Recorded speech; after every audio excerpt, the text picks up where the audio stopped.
Okay. Discussion session on June 10th, 2020 is ready to begin. And we're going to start first with a presentation from the Lakes Committee being led by Ray Hurley, the chair of this committee. Ray, is this your second year to be chair?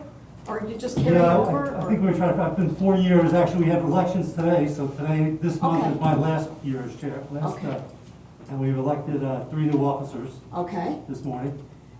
So you guys have the latest, because we had a meeting this morning. very Let me good. take this thing off. Yes, There you go. Okay? okay, go ahead. Ready? Okay. We're ready. Okay, well, we're going to start off, the idea was to do about 10-minute presentation and then 15 or so minute question answer. I have a bunch of support here for questions if, for the person who might be more of the expert. But just to say some obvious things that we hope are obvious, the lakes are an important amenity in the village. It's actually a major draw for bringing in residents. It's why I moved here. A lot of people moved here along with the golf courses. Lakes are important to real estate values. The values of the properties near lakes, around the lakes, of course, are enhanced by the lakes. The lakes also serve a purpose for the golf courses, which is another important amenity in terms of irrigation and water hazards. So the lakes are used for recreation, fishing, swimming, kayaking, canoeing, paddleboards, cruising, sightseeing, bird watching.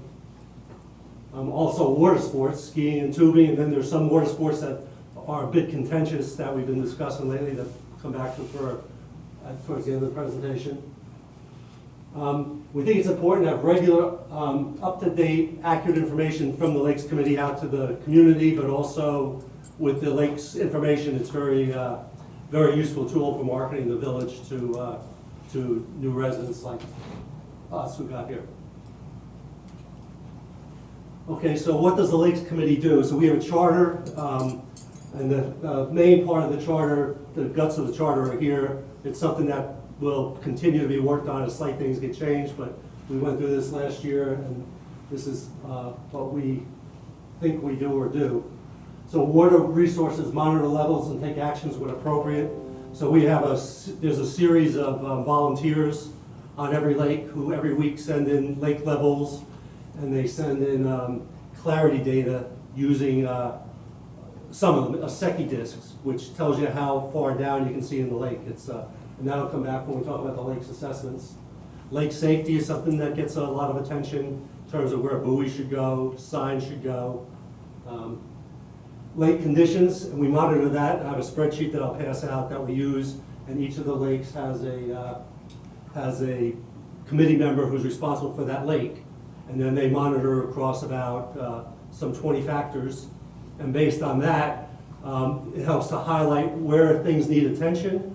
So if we do a good job with that and the assessment is good and that's a good communication tool, which they'll be passing around, and we'll come back to this in a minute, but it would lead into a budget discussion pretty easily, because this kind of shows where there's needs, and then if people agree, yeah, that's a need, it would be an obvious place to spend money.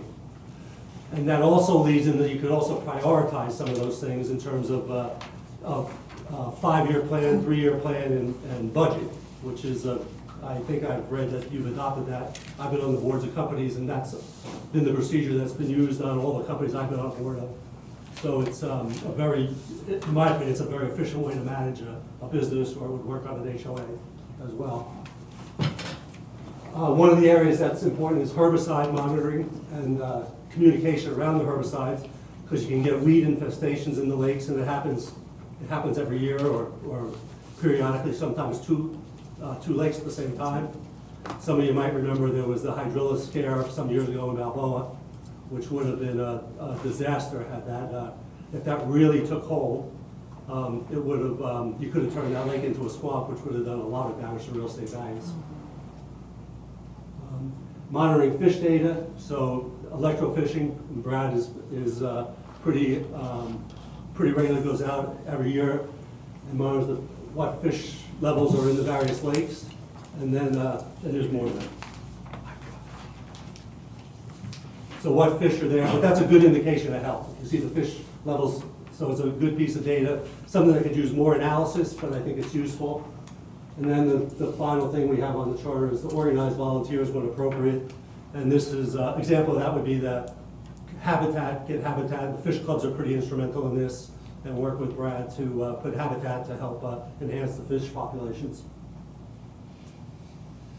Okay, so another activity that the Lakes Department does, so if you think about the herbicides as one of the expenses that's regularly ongoing with the lakes, dredging is another, if I hit the two big money items that the lakes spend, and regular periodic dredging of the lakes is scheduled. It's, that's important for the lake quality and usability, because lakes fill in and people can't get their boats in and out. The lakes are drawn down, but the other advantage of drawing down the lakes is it's done on a schedule, so people can do seawall maintenance or put seawalls in. Last year when I knew Balboa was going down, I owned a property that didn't have a seawall, and others did it, so all the contractors can get lined up and do the seawall maintenance when this is a very well-known schedule. Okay, so this is the chart I just passed around. This is, so essentially on each of the lakes, there's somebody in the committee who's responsible. So over time, what we do is we evaluate it for things like ramp, condition, the dock, parking, and from this, a couple of things we're doing. We're trying to calibrate because we have new members coming in and out, and what I think is a 2 or a 3, which would be good, somebody else might think is a 1. So we're working to continually calibrate how we see this and communicate it. But then this would also help you to highlight areas that need attention. So if you took an example of the ramps, for example, or the docks, some of them have 2, some are floating docks. So these are things that would come forward as, hey, you know, we think we should do one of these docks this year, another one of these docks next year. So these should feed into a reason for why you would budget some of these items.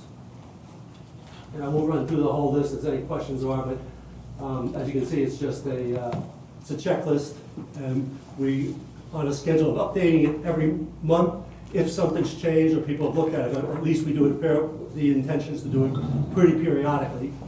And a lot of these things obviously don't change. Something like vegetation, which can change month to month, but a lot of things aren't going to change, so it's just going to be the same story. If it does change, then that would change the story. That's not it. Yeah, you need, here I go. No, no. Okay, so another thing that we've talked about a lot, and that this past year gave some attention. Jerry on the committee led a group, but made recommendations for how to improve compliance. And this is no matter who you talk to in the village, this is a very emotional issue. People, more than the money, I think it's a case of people sneaking in. They don't like to be paying for something somebody else is not. But there were some very good recommendations made. And the issues are like unauthorized use of the lake, non-compliance, people not buying decals or not putting the decals on. And then you have lake rules violations in terms of safety or wakes. And there's a difference between laws and policies. And I've learned that since I've been involved in this, but there's laws that are pretty easy to enforce. Policies are a little trickier if you lose track of who the offender is and is it related to somebody or somehow tied to to an HSV owner. Okay, having said that, in this past year, there's considerable improvement. Just by paying attention to it and having people out there asking, they're finding some. Brad told us this morning too that the money being collected at the docks, at the launch pads are up significantly. So, and to me, that's definitely a sign of compliance. There's probably more people using the lakes, but there's also probably much more compliance just by paying attention to it. And an issue that comes up, and I think there was even some emails sent back and forth that's been in the last couple weeks, a month, is more wake boats have been observed out on the lakes. And some of these, I guess they're not allowed to be filled, but it's hard to tell if they are, so we had some discussion about this again today. But they can throw off very big wakes, and if there's going up and down lakes, it can do damage to the people's seawalls, of course. So, that's the story. So any questions or comments we're happy to. I would like to start by saying, what was your discussion in your committee meeting this morning regarding the wake boats and the problem? And did you have throw out any kind of possible solutions? I think we wanted, there was some question as to what exactly should be allowed and shouldn't be allowed in terms of even going to visit some of the wake boats and say, how do we know if it's full, how big a wake? And there are other boats that are not wake boats that can throw off these big waves that are detrimental to the seawalls. So I think the idea was to study that a bit and see what it is. We had, Alan actually, who's the new chairman, had put together a policy position paper that we were gonna put out. We said, well, let's hold off on that and address this once we understand these boats and have a recommendation going forward, since we don't really know all the boats that are doing this. And but generally, at least within the committee, there's, people don't like, the wake boats, especially out in the no wake zones, throwing off these giant wakes. And the old policy, when the old policy was written, a bunch of these boats didn't even exist. So the world's changed a little bit, so probably it's time to address it and see, okay, what does the community want in terms of, I like water skiing, and so there's a balance there, but people with seawalls have a right to have their seawalls not torn up in a real fast period of time. And people, I haven't seen it, but some people, I think Dennis and Jerry saw it, 4 or 5 foot waves off the boats. Yeah, this because those weekend. they kind of do a surfing type of thing, right? Yeah. Dick? I want to comment. This is the second time today I've heard this. I was at the meeting this morning. And I want to say something about this committee. This is the best committee I've seen in the village. I absolutely think these guys make a contribution. It's fact-based. There's no wishy-washy Groundhog Day. We did this last week or last month. We're going to do the same thing this month. And I don't think it goes back to Brad. I think Brad has got these guys and gals engaged. They want to work for him, they do work for him, and they bring forward factual information. And I can't tell you how impressed I am by this committee. And I want it out there. And that commercial only cost us $20. Yeah, they paid me this morning. Well, I think the public services is the best committee in the building, so. Whoa, wait a minute. Marcy, did you have a question? Yes, the age-old question about boats and trailers versus golf carts and trailers, and will it ever be resolved? What is the age-old question? That you can't have unless it's changed, but people are still saying to me, and I would actually like something to say to them, can't have my boat trailer here, or can't have my, but my neighbor can have his golf cart trailer right there. And that, for me, I've not heard that, but I guess that is, there's a lot of things I have not heard. That's a compliance issue. That goes back to compliance. That has nothing to do with the lake. It's not the lakes. Lake committee. It's the compliance department, and that has been the policy of this Forever, yeah. association. Day one, yeah. And- I think from and day I- one. It has to do with the size of the trailer or the, because you could I write, you would could definitely- write, I think it was an aesthetics thing. I think it still is an aesthetics thing, even though, you got a nice looking boat and a nice looking rig, it's still, and the compliance guys are golfers, they're not boaters. well, it's just, that's just always been the policy that you Well, can. golf cart trailers are small, That's what I was. Most people don't have their carts on their trailer outside their house. They have their That's right. trailer outside the house. Or- Most people don't have their boats on their trailers outside their house. And I don't really see a whole lot of reason for people to have their trailer because they are so large in typically. I mean, I've never had my boat trailer sitting by my house. Right, people put them in storage, and It's just even too golf big. trails, a lot of people keep them in their garage with their golf cart on it, so they can pull right out. Right. Yeah, okay. So that's not, okay. Unless- I've never even heard about it, Listen to so I'm. Really? obviously, yeah. Okay. So Yeah. I, I there's don't a lot of really- stuff I haven't heard I don't think it's a about. much, it's not that much of an issue anymore. It's one of those things that blows hot and cold.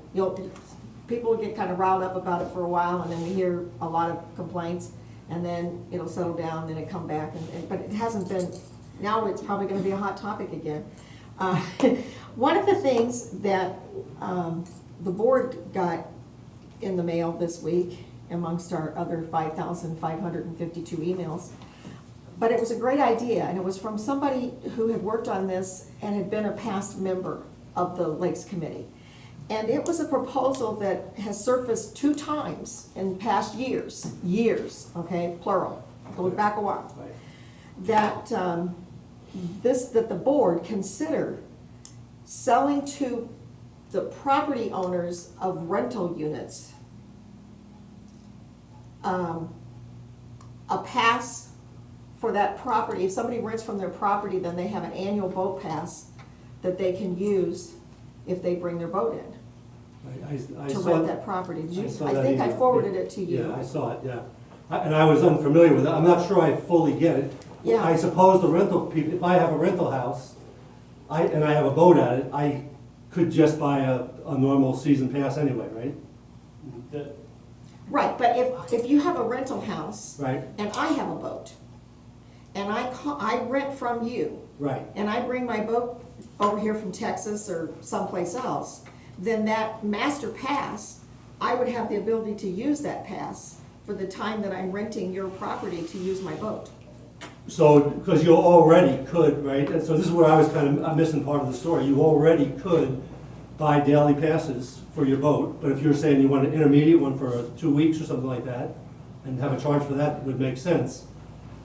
What I maybe misunderstood in that, I don't think it makes a lot, to me, it wouldn't make a lot of sense to charge everybody who rents a house, whether they have a boat or not, to take a pass. That would not make Oh, sense no, to me. no, no, no, this No, would it's just be. the owner buys an annual pass, and so therefore, everybody they rent to has Right. the ability to use our lakes. Yeah. They pay a yearly annual fee for that. Right. And that allows anybody that rents from them, they get that pass. And put it on Yeah. their windshield and they go to the lake, and they're good. And I have no, so you have some idea how big that market, or how many that involves? No, it's just That's something was the problem. suggested. We It's don't just know. something- We don't know how big the market would be, but we're just thinking that, you know, and we've been trying to think outside the box on, you get the person pulling up to the gate, Right, and they're coming in to visit, right, and they're towing a boat. right, that's a hot issue. That Yeah, kind of that's a thing real we hot discussed a issue, and lot. they're towing a boat. Right. You know, I'm only one vote here, but I contend that a good way to handle it, and of course, it takes some work on the part of us to put this all together, because we don't have a point of sale method at the gates for anything.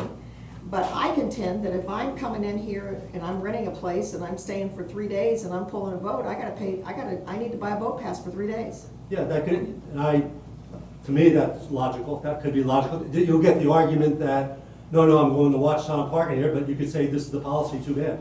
Take then your vote somewhere else then.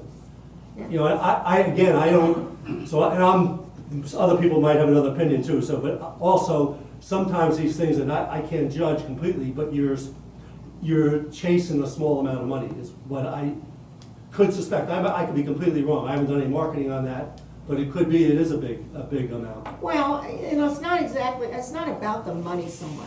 It's Yeah, about you're right. it's about the compliance issue. It's about You're right. handing them right then and there a brochure that contains all of our lake rules, yada, yada, yada. And we're addressing it right there with them. And I agree 100%. The compliance is, and having been through hours of these discussions, because you can't stop them once you start them, it's much more about the perception that somebody's not paying and I am paying. than it is the. Yeah, that's what- You can't stop it. Yeah, that's the cost to the That's the- association, the harmful rhetoric. Right. No, I 100% agree and have a couple of years' experience that I know that's true. Okay. Well, this board would never take any kind of action, I'm speaking for the chair. These guys might bring me a motion and I can't find a way to throw it on the table or something to keep it from happening. But I don't feel that it would be prudent for us, and I don't think we would do this, that we would ever take an action that would involve a committee without your committee having the opportunity to address us and give us feedback for, say, these instances that I just mentioned. Yeah, no, I think that's a good idea, because obviously the people involved in this are pretty passionate about it, and you have some, so at least to hear what they have to say, you could disagree, Right. but at least to hear, I'd say would be good management practice. Well, our lakes are fantastic, Yeah. and I don't think that the same can be said of other communities within Arkansas as far as the weeds and the clarity of our water. And if we didn't have any geese here, it would be dynamite. You know, we do have that problem really on Cortez, probably more so than that Cortez boat dock boat ramp. They have found a home there. Yeah, but you're right, these lakes are spectacular. When I first And I got involved with the committee in the hydrilla year, because I'm a chemist by training, and as soon as I read about that, I was pretty concerned. And I was happy to find out there was a committee, I was happy there was a guy, Brad, I was happy that, because there was a way to go at the, and these lakes are spectacular, right? Marcy? I do have a question. Brad and the committee had come and done our first village values in 16, which is very cool. But one of the questions that they had for everyone, and it's been for a while, is how can we get more people to use the lakes? Is that still an issue, or No. is Is it? it? Oh, I think. You think that it's not, Even No, no, I don't know. not voting, even like as a Okay. whole, yeah. But that's a constant theme for non-lakeside fishing, Oh. how to make it accessible. Sometimes, and one of the things that is a bit of a balance is, for example, kayak launches. Right. Was one that was, is there a need for more kayak launches? And you have to do that, you have to do that in sympathy or in consideration of the landowners near there. So if you put a launch with a parking lot for something that may or may not get used, and you wipe out a bunch of people's property value because you got people throwing beer cans there or whatever, so in balance, but that's a constant discussion, is how do you make the lakes more accessible to the non-lakeside So we're people. still talking about. Oh, always, and and in the budget, you'll see in here that the fishability is one of the things, that's one of the things that gets rated, that you'll see on that sheet, that should be higher on some. And Brad has capital, at a small amount of money, estimates to make it more fishable for, non-lakeside people. my first reaction was about boats using the lakes, because whenever I'm driving anywhere near the lakes, it seems like I'm seeing a lot of boat, and I see a lot of boat trailers at the ramp areas. You guys were talking when I was on board member to the committee, and before COVID hit us and threw everything into a topsy-turvy, but the Lakes Committee was discussing a kayak trail, if you will, on Yeah. DeSoto Lake. Yeah. Is that still being worked on?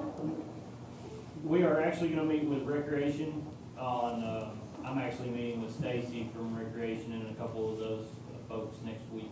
So we're gonna look at that next week as far as establishing a kayak trail on Lake DeSoto. Okay. And that was a development from yesterday afternoon. So. What is that? Would you explain, because the mics for this are in the ceiling, and Yep. they don't pick up real well. So the kayak trail, I'm gonna let you explain it. I'll let Brad, would you Brad want to come explain up it. here and talk Yeah. into the ceiling? The mic. Sure. What we talked about with the Recreation Committee, one of the things they asked us about was a specific lake that they could do a trail on. Well, because we have the DeSoto Marina, a POA-owned facility on the lake already, in a great location, that was an easy place for us to decide to put and they rent kayaks too, that's an easy place for us to choose to put a kayak trail. Well, what we talked about doing was establishing different link trails related to our buoys. All the buoys on the lakes are numbered. If you've been to a buoy, you drive by, it has 2 numbers on it on either side. So we could reference that number on a map that says you go to buoy number 2, up to buoy number 6, back to buoy number 13, and back to the marine, and you've gone, say, 3 miles. So it would be a way for people to go out and they could expand their area, how far they go out, a way for them to exercise. It's not inside the house or not inside the natatorium, away from the COVID restrictions, some way they can get outside and continue to enjoy the lakes, but not be in a big boat or have to be constricted to the shoreline access points. And we were gonna start this on Lake DeSoto. If it does well, we could either move it to any of the other lakes. So, but that was the first logical choice for us to start with. So that's why we picked the Lake DeSoto. People would love those, they have benchmarks in Why there. would you move it instead of just adding one? We could easily add 2, and it could be, you go to this location is one, this location is another. You could have multiple trails on the same lake, just go around different buoys. If you wanted to go around all the buoys, this is how long your trail would be. So there would be all different kinds of ways we could go about that for certain. That's a heck of an amenity for very little money. Very little money, and if all we did was nothing, we've got the numbers on them already. You kayak to the number, you make your turn and you come back. We've added no cost to it. But if we make a specific location, say you go from the marina to buoy number 3, up to buoy number 6, across to buoy number 10, and back to the marina, and that's our set path or trail, then we could put different smaller flags on those buoys to distinguish I'm going to that one specifically, to the next one, and back. But if we go, this one to this one, or however you want to go about it, it's wide open, we may not put flags on the buoys. It may just be, we throw out the information and tell folks to have a good time with it. Is there any lake that you couldn't do that on? The small lakes don't have buoys. So it would be, if it's buoy related, it would either be Pineda, Coronado, Cortez, DeSoto, or Balboa. So there'd be 5 lakes. But the small lakes are small enough, if we decide to do something like that, we could put, and there are no wake lakes anyway. So if we decide to do something like that on a smaller lake, we could put reference markers, or if there's lots of potential for that. If folks are buying the boat dock signs, to this boat dock number, to that boat dock number, and then we're still not putting anything in the lake. It's a lot of And it's potential. very, very little cost to us. Very low cost, a lot of potential. You could even, you could have challenge days. Sure. People could keep track of their times, and you could, there's a lot of ways to turn that into a great deal of fun without us spending a whole lot of money. But it Pam? brings up another point, because I'm a kayaker and I don't live on a lake. Yeah. So, DeSoto is easy access, but the others are not. So then you get back to the kayak launch ramps again. But is Balboa not, this is where I always say, people, is it hard to launch in Balboa, you think? No, I don't think so. No, It's pretty I think easy to it's- launch yeah. there. Balboa is really easy because you can go in that area between you can launch Yeah. between that area between the beach and the boat dock. I think Cortez and Coronado probably prove the biggest challenge for launching, I'm not sure. Cortez because of the geese, Yeah. and Coronado because of the topography. We could do, there is a, Recreation put in a ramp on Coronado, down behind the Coronado Center. Oh, So yeah, it's kind of a limited access, there's not a lot of parking down there, Yeah. but there is a launch point there. Cortez really doesn't have an established launch for kayaks, but we do have 2 boat ramps. Mhm. Some people don't even realize there are 2 ramps there. When you pull up to the main ramp, there's another over to the side that folks could use for that, but it would be pretty easy to establish something like that there. Diana, I think you forgot about Segovia. Segovia. It's also hard because no one knows where it's at. Right. That's correct. Okay, but it has a road that you can get down and launch a kayak, and it's small, very easy to kayak around. Yeah, that's a lake that we You never hear of it. never hear of. The little, Never the think of- little private lake up in the hills. It's a little hidden gem is what it is. You guys don't want anybody to know about it. Well, No, I'm just kidding. I've been trying to tell people about it, but it's one of those where it's a one-way gravel road in or out. It does have an access point that's fine for john boats or kayaks or those kind of things. I put the electric fishing boat in there. I don't recommend anybody pulling their bass boat down there to put it in. Aside from the fact that it's an electric motor only lake, but it's an 11-acre lake that has an access point that people catch really nice fish out there. We've done our electric fishing sampling and caught 5-pound bass out there during our sampling and turned them back. So there's some good fish out there. I had a report of a guy caught a 17-inch crappie out there.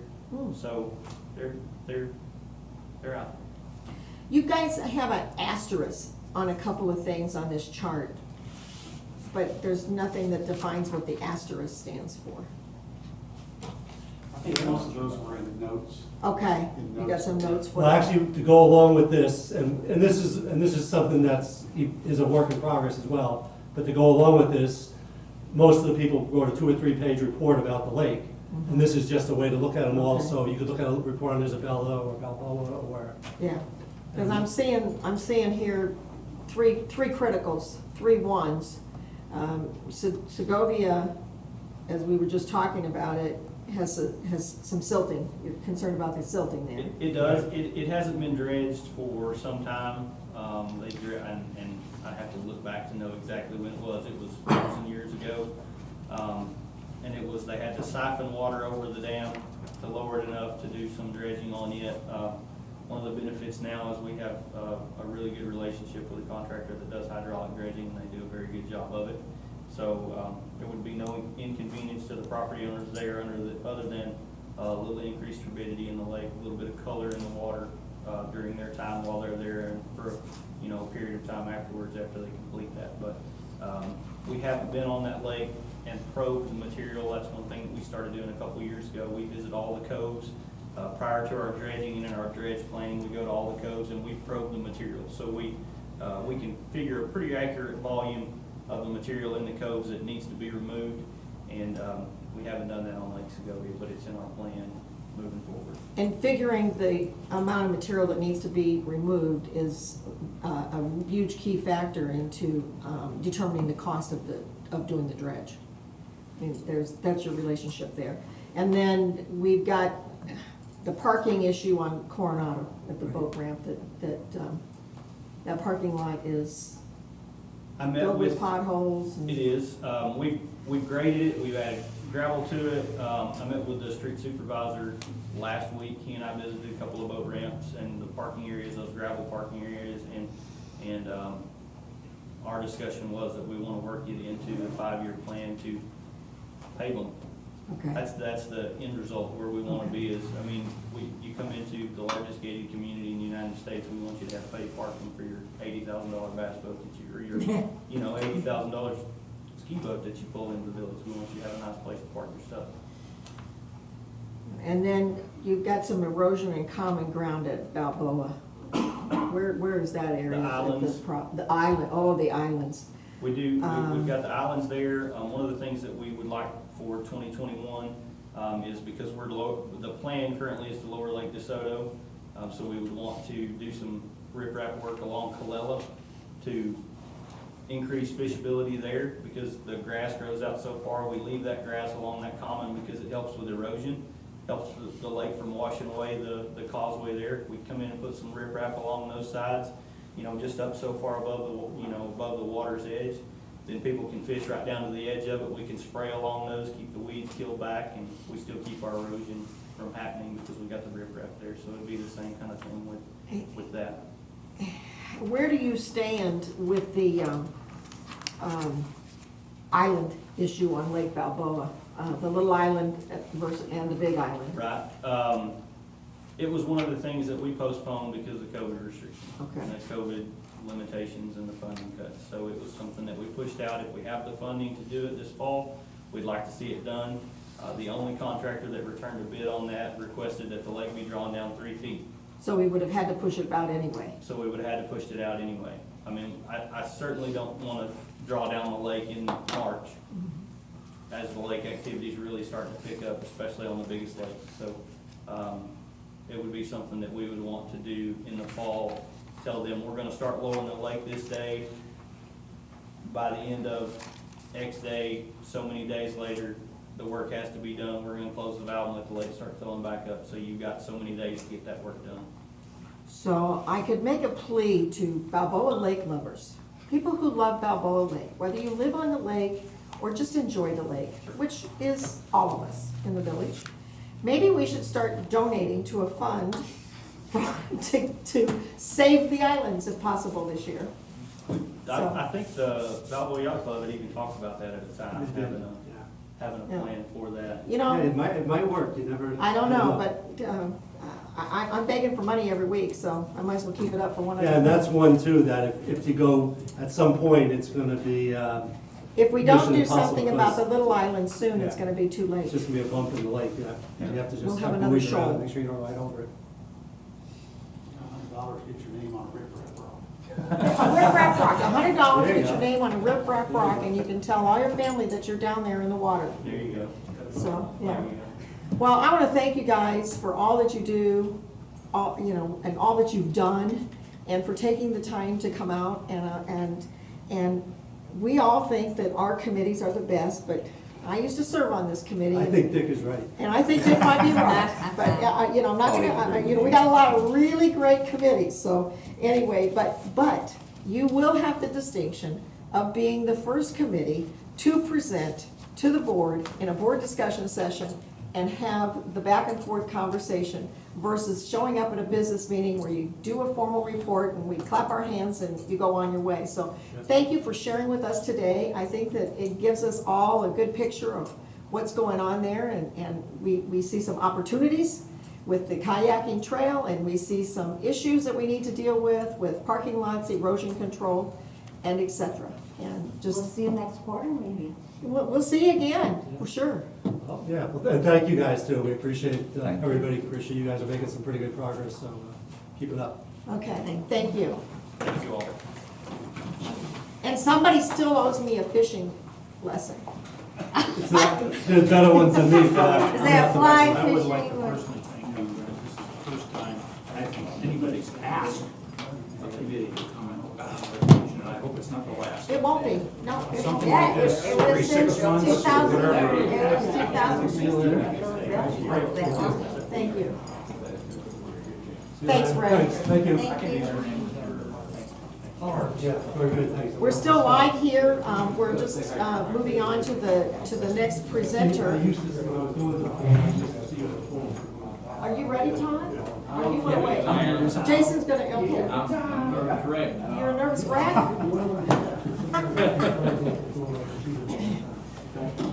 Okay, hi, I'm Jason Temple. I'm the CEO over Public Just a Services. second. You guys. Thanks. Still holding a meeting. I'm Jason Temple. I'm CEO of Public Services. And yesterday we came here to practice our presentation, and we worked with Paul. And this was the right place to stand, so somebody could see you on camera and hear and still speak to the board. So this is why we're here.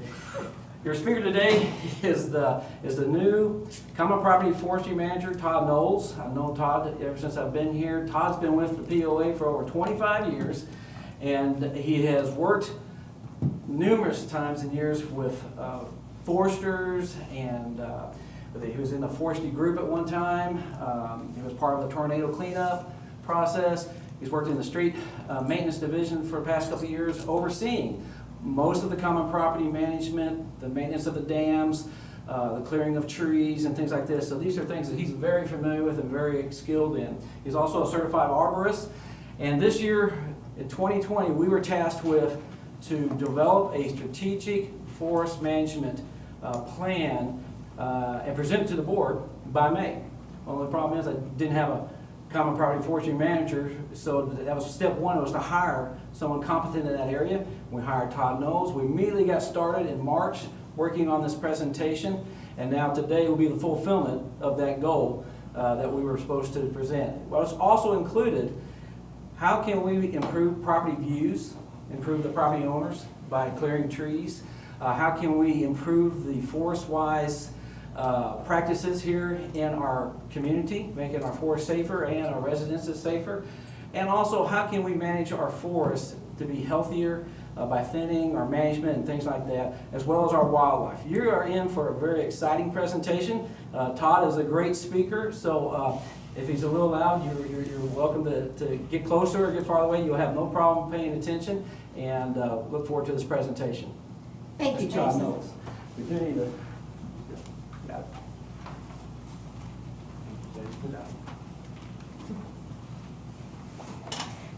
Well, thank you, Mr. Temple, Madam Chair, members of the board, Mr. John Paul. I'm excited and honored to be here. The last time I was at a board meeting, I had a Santa Claus outfit on, but you know, this time maybe everything will be a little bit better. But today, we had 3 enterprise goals that we wanted to meet whenever I become a common property forestry manager. And today, I've got a plan for you that you'll receive at the end of my presentation. But I put together a PowerPoint presentation so you can kind of see a little bit about what we're doing and what we've got going on. First of all is common property forestry manager. Just some of the things that I do. You know, I communicate with the public, customer service. You'll see the good-looking gentleman there to the left, and I do control burns, professional services. the wildlife, boundaries, surveying common property for, I work with all other departments here in the village as far as trail building, or if they're doing any kind of work on common property, I go in, I survey the property out, flag the common out so they'll know where they can stay at on common property and not get on private property.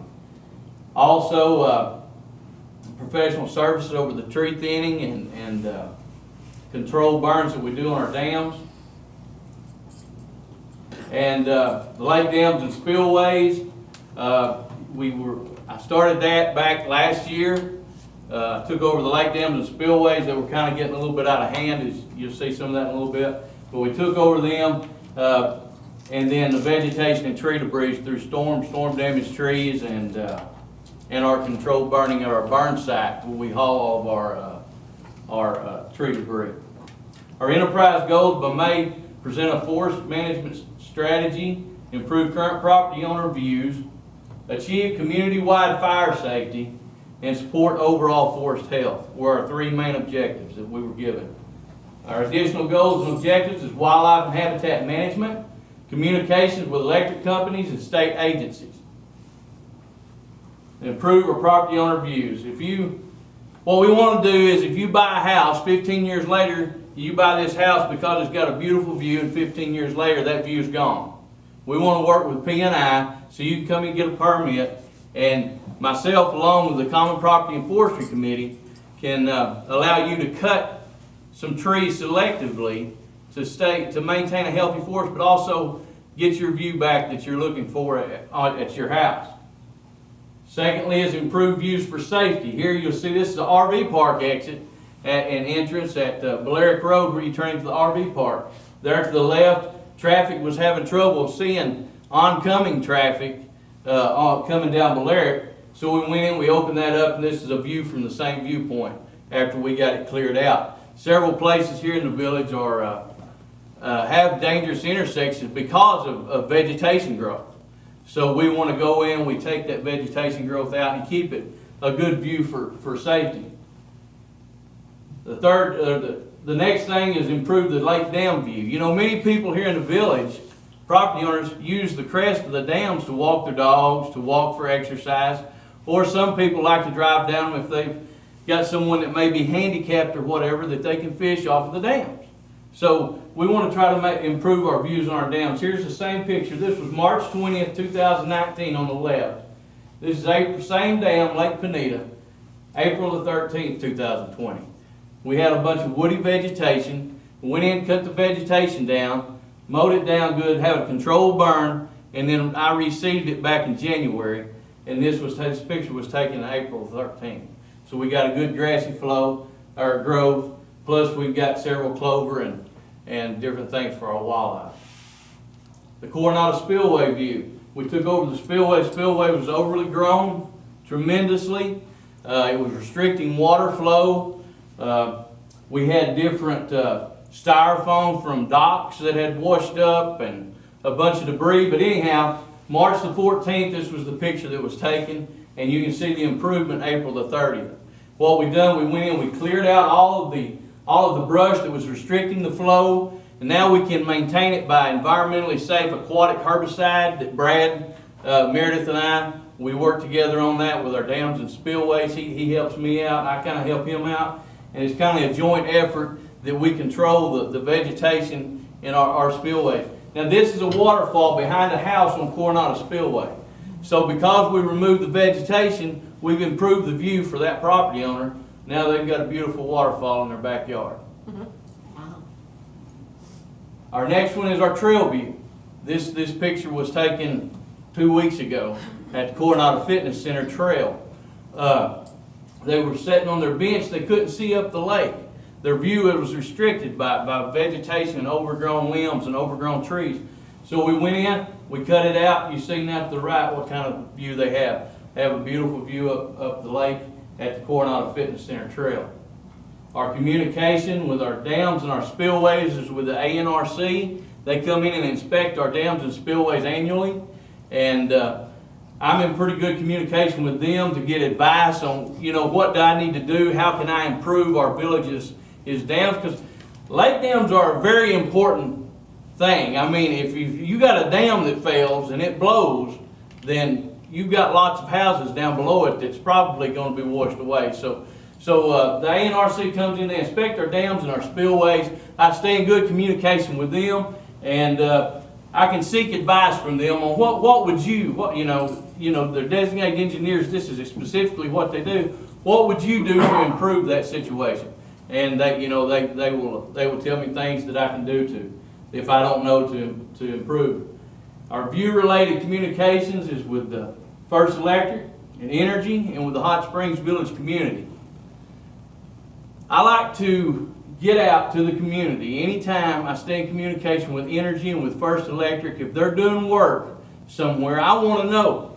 I want to let the public know 2 weeks ahead of time that, hey, First Electric or Energy is going to be cutting limbs or cutting trees. They're going to have one lane of traffic blocked from here to here. This work will take time on a certain date and will end a certain date from this time to that time. So that property owner, if he lives in that subdivision or if he has to travel that road, he might want to take an alternate route if there's going to be a traffic delay. It's just good communication between the staff, Hot Springs Village leadership, and with the community to let them know what's going on. Or if First Electric spraying out a transmission line or Energy, let the community know, hey, in 3 or 4 weeks, you're probably going to see a bunch of pine trees turn brown. They've sprayed this herbicide. It's safe for the environment, but they're doing this and to keep the growth from getting in their power line right away. So that way, then the community knows why they're doing it, where they're doing it, how long the work's going to take place. And it's always good to be in communication with the electric companies in the community. So I stay in close communication with them. Our community-wide fire safety, we want to develop a fire-wise forest, remove all fallen debris and underbrush, control burns where applicable, and clean up around homes. Fire-wise, they recommend that you have a 30-foot circumference around your house of debris-free to be a fire-wise community. I mean, that's what they recommend. I stay in good communication with Chief Miller. We're working on a plan right now to develop a fire-wise community. And by why I said remove vegetation, down vegetation around your houses, we can't have a controlled burn here in the village because of all the houses and the streets and the smoke and people inhaling it. But we can remove it mechanically. Now, a while ago I was talking about improving property owner views. Well, just because I live on a mountain, I may live at the west end or somewhere, not have a mountain view. I may live where it's flat, but I may have a bunch of old brush or a bunch of logs and stuff laying out in my common property behind my house. Why can my view not be beautiful? Well, it can, because we're going to go in, we're going to remove it mechanically. We're going to make it and cut out the underbrush mechanically with a forestry mulcher to where if you want to go out and sit on your back porch, you got a nice view of the forest. It's not a bunch of brush and stuff piled up that where trees just fell over or windstorms come through and you've got a bunch of stuff laying out there.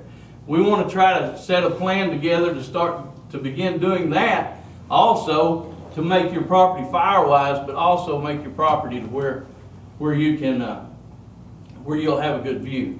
In our controlled burns with our brush and tree debris, this was our pit. We burnt this last year. I think, Madam Chair, I believe you got a little bit of remnants of that with a little bit of smoke, but we burnt the pit in 4 days. It was a huge pile of brush, monstrous amount of brush, but we were able to burn it in 4 days. Worked alongside the Hot Springs Village Fire Department as they assisted us on that. We had blowers. We worked with the golf departments. They loaned us blowers to put on our fires to make them burn hotter, to make our brush burn quicker, and to reduce the smoke. So this was kind of a joint effort between different teams, street, golf, fire department, and myself. We joined together to take care of this. Our controlled lake dam burns, like I said, we had woody vegetation. We went in and got it cut. I wanted to have it burnt in October while the sap was still up so I could boil them roots and them trees that was growing on our dams and kill those out down into the ground. So that's what I done. I had it burn in October while the sap was still in the stumps. And that way then this year, so far, knock on wood, I hadn't had any of them grow back. But we're gonna burn them again in September, or we're gonna mow them again in September. So, and then we'll look at what we've got, and that way then we'll know if we need to burn or not this winter. But this is Dan Estes. He's a forester, professional forester, and he does the control burn downs for the Arkansas Forestry Commission, for the Forest Service. So we got him to come in and he burned our dams for us, relatively nearly for nothing.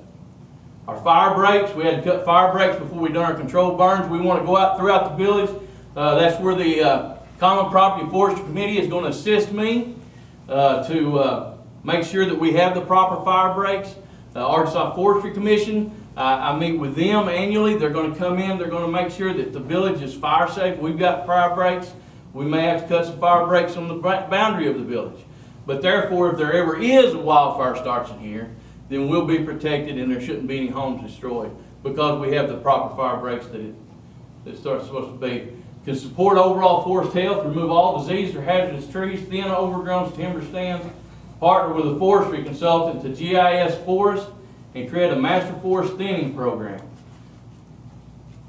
And our consultant, we want to try to get a consultant for one specific area in this, and that is a timber GIS. So where we can put every bit of our timber on common property on GIS. We can tell what it is, where it's at, how thick it's overgrown, when it was thinned last. We can have a growth rate. We can have it all right there on GIS. So we can set up a plan to where we're gonna thin this year. We're gonna thin that next year. You know, this was thinned a little too aggressively. Let's not worry about it for 4 or 5 more years. I mean, we can keep track of all of our timber with our GIS service provided to us by a consultant. Our common property forestry management, remove overhanging limbs for school bus safety. We've done a lot of this, and this is one of our big problems we've got occurring here in our village. Our residential areas are growing up. We get an ice storm, there's going to be roads that's going to be impassable because of the limbs. And it's simply because 15, 20 years ago, when we mowed residential areas, we mowed from the edge of the pavement to the ditch line. Well, you had saplings growing up in the ditch, and you had saplings growing up on the back slope. Well, 15, 20 years later, those saplings are trees. They've got limbs hanging over, and I'm trying to get caught up on getting them all cut out from scraping vehicles or school buses. I stay in communication with Fountain Lake Jesseville Schools. Hey, if you've got any limbs that touches your buses, please let me know. You know, I'll try to get them removed. We don't want any kind of damage done to your school bus. But we're working on trying to get some attachments for our side cutter to get a bunch of these limbs removed and get it back safe to travel on some of your residential areas. Our timber thinning, many people think, well, you thin timber here in the village to make revenue. No, that's really not why you do it. You thin timber to create a healthy forest and make sure that you've got the proper spacing with your trees. You know, we have one contractor, timber contractor, cutter, that will bid on our timber throughout the whole state. Simply because we here at Hot Springs Village make our cutters go back and clean up. And if you thin outside of the village, use a big machine cutter and use a delimber. And you've got a big pile of brush over here somewhere, and it's just it's a huge area that you cut. But here in the village, we want to make enough revenue off of our timber thinning to make sure that we get it all cleaned up. Not just the top slash, but come in with a mulcher and mulch it down. And we want to make enough revenue off of our thinning, off of our timber sales, that we can create enough spacing on our forest that's overgrown, that's very badly overgrown. We want to make enough revenue off of that to pay to have the forest cleaned after they get through cutting it. That way then you're going to have your proper spacing and a clean forest floor to allow the sunlight to hit, your grass to grow, and your native wildflowers to come up. Locating property corners, as I said a while ago, I worked with all the other departments here in the village.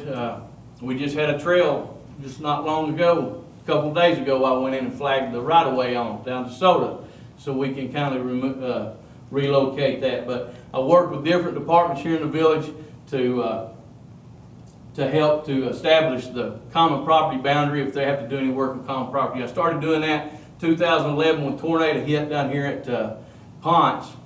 Lots of trees were down, so we had to go in, we had to clean up all the trees off of Common, and that's when I started surveying. So I had to mark all the Common property boundaries so we could stay on our property to clean them up. Removing storm damaged trees myself, I partner up with the street maintenance department. We work days, weekends, nights, 3 times a day, I think, opening roads up from trees that fell due to storm or wind damage. Here to the right, this is one of our general contractors.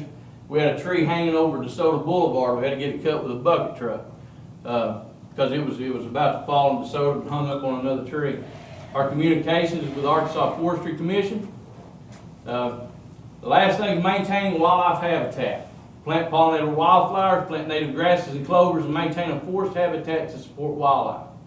The middle picture there was taken on Lake Sophia down, so some of the clovers were wildflowers. Now last year, we had a bunch of erosion occurring on DeSoto Boulevard. So Mr. Temple and I got together, and I remembered years ago, Public Works Director had gotten with a guy from Energy, and they planted energy supplied wildflowers as aesthetics, also to prevent erosion. So Mr. Temple and I reached out to the electric cooperatives, to First Electric and Energy. They bought wildflower seed and we planted all the way down DeSoto Boulevard from the west gate to the east. So in 3 years, you'll be able to see a full growth of that. But this is a picture of DeSoto Boulevard with the wildflowers. And of course, pollinator plants is what we wanted to do. We wanted to help the wildlife while help erosion. And we wanted to sow our seed to where the mowers wouldn't cut it down. Of course, some, scattered. And I also partnered up with the National Wildlife Federation, because the monarch butterfly last year was nearly reached extinction. We are in its migratory pattern.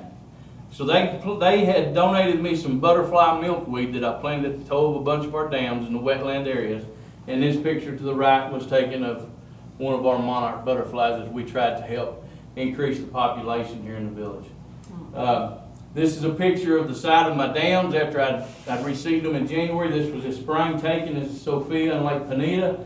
The grasses and clovers that I planted to try to increase a food source for wildlife while maintaining a good grassy slopes on our dams. Our communication with the Arkansas Game and Fish Commission. I meet with the Arkansas Game and Fish Commission regularly to try to increase wildlife habitat, to tell me different things, or to show me different techniques, and even maybe get some grants that I can do for wildlife here in the village. Anytime that we can get grants or free money through our state agencies, that's what we need to do. So our urban deer hunt. I managed the urban deer hunt, assisted with Zach Sikora, the fireman, assisted with Bruce Caverly, and the Common Property and Forestry and Wildlife Committee. We will be taking over the urban deer hunt this year. Most people think that the urban deer hunt is to eliminate the numbers of deer, to eliminate the amount of accidents for vehicles. And people eat, they eating up your shrubs and all that to eliminate it for diseases, control diseases. But through Hot Springs Village's urban deer hunt, alone, we provide more meat or more venison than any other deer hunt in the state of Arkansas, any 3 combined. Last year, so we partner up with Hunters Feed the Hungry. Last year alone, Hot Springs Village Deer Hunt provided 5,000 pounds of venison to the surrounding community to feed the hungry. We donate it to, and the venison that comes from the village stays here in this surrounding community. It goes to the Jackson House in Hot Springs, Faith Fellowship Food Bank, Jessieville First Baptist Food Bank. I think there's a food bank here in the village. It stays in the surrounding community. So all of what we take out of the village stays around the surrounding community in Garland County to help feed the hungry. And these sticks that you'll see on your packet, they're snack sticks. Hot Springs Village Urban Deer Hunt, along with Feed the Hungry, we partnered up, and they have partnered with the school districts, with Mountain Pine, Jesseville, Fountain Lake, and Cutter. And they have these snack sticks that they get processed in Missouri. And these snack sticks go in a backpack program, they call it, into our school districts. And what they do is they put the snack sticks in a backpack, send home with the children over the weekend or evenings or whatever. And we provided, out of our urban deer hunt last year, 45,000 snack sticks to children in Garland County and around the state. And so Hot Springs Village Urban Deer Hunt is a lot more than just eliminating deer for accidents and eliminating the population. It's also helping our community tremendously, outside the village, but locally. And that's the end. Any questions? Great job. Thank you. Good job. Thank you. Yes. I got two questions. Many of us were here in the early 2000s when the ice storm devastated the forest. Yes, sir. And there's a lot of debris still around. Are we on a plan to get a lot of that with your Firewise program? Yes, sir, that's what I'm talking about. We can, presently we're looking at getting a skid steer with a Fecon head, forestry mulcher. You can run over your debris, and it just mulches it just like you stuck it in a chipper. It just, and then you've got a nice clean forest floor, because those mulches, right down and provide fertilizer. But it really looks good and really works well cleaning the forest. And what we can't get to, we're going to remove mechanically. A lot of it's 20 years old, so it should be Yes. easy to mulch up, Yes. like better than before. And the other question I have is everything east of Ponce Road is mostly plantation Yes, pines sir. that were planted in the mid-'80s. 80s. 85 or 86, right in there. And so even before that, we're coming up on 30 years of that forest, and it was never thinned like it was supposed to be. Is that correct? Yes, sir. That matter of fact, that was one of the areas that we were looking at thinning, because like you said, it's plantation pine. But when Bill Walker was here 2 years ago, we had discussed with Cosby about thinning that. And we had a lot of concerns from property owners in that area about us doing that, so we're gonna relook at that again. Well, did you work with the church outside when they thinned theirs I out? first went down there with Cosby and we looked at it, and that's all I had to do with it. Well, They that was a handled it. huge thinning they did Yes, down sir. there. And I know there's a lot more that needs to be done, and I think we just should look at it in Yeah. the best way possible for the village. A select cutting, especially when you go up Maderas, back kind of behind the Ponce Golf Maintenance, Isabella Golf Maintenance. A bunch of that in there is overgrown. Right. Bad, plantation pine. And it needs to be thinned. And that's an area that we are gonna look at. Thank you. For our accounting, my fellow accountants in here, this area is going to have a beefed up budget in '21. Yes, ma'am. We've got one person, and you've seen a presentation of a huge amount of work that needs to be done, because this has been shoved aside for years, 4 years. And, I just cannot stress enough that, I know that everything is high priority, and every area says, I need the money. But, for the safety of our community, this forest we gotta start dealing with this forest, and we gotta start dealing with it now. Yes, ma'am. I'm a forest dweller and actually own properties around my residence, and trees have fallen, and so what would you tell someone to do? Call you and you would come out and say, that should go, that should stay, that should go? Well, or currently, what do we do? yeah, currently that's what they do. I make probably 12, 14 calls a day to property owners' houses to, you know, they may be concerned about a tree. Now, right now, our big problem is root rot. Hey, you don't know what you're looking for, next thing you know, trees on your house. Simply because we've had so much moisture this Yeah. spring. That's why your dogwoods didn't bloom as good as they usually do, is because of all the moisture. So, you know, I've had people come, you know, they call me, they come out and look at this tree or look at this tree, and if it's uncommon, I'll have it removed. I'll have it cut for them, you know, especially if it's a hazard to their house. And, I give them advice on whether to cut it or trim it or no, that tree should come back, you know. There's several trees that's been lightning struck that, you know, that they thought, well, you know, it's a goner, but they come back and they're healthy.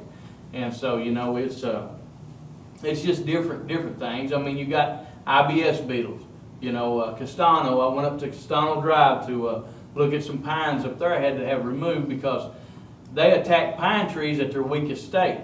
So they had come in and they had put utilities down the right of way and they had damaged the pine trees and they weakened them. Well, the beetles attacked them. And they had all these little holes in them with tar, you know, and stuff. And I explained to the homeowner, you know, this is what this is, but we'll get them taken care of. And we did. We got them removed for her. So, So you'd rather have the population call upon you rather than calling a tree service first? yes, ma'am. I mean, whatever they want to do, but that's what I'm here for. Okay. I will oblige them That's good to if know. they need me. Yeah.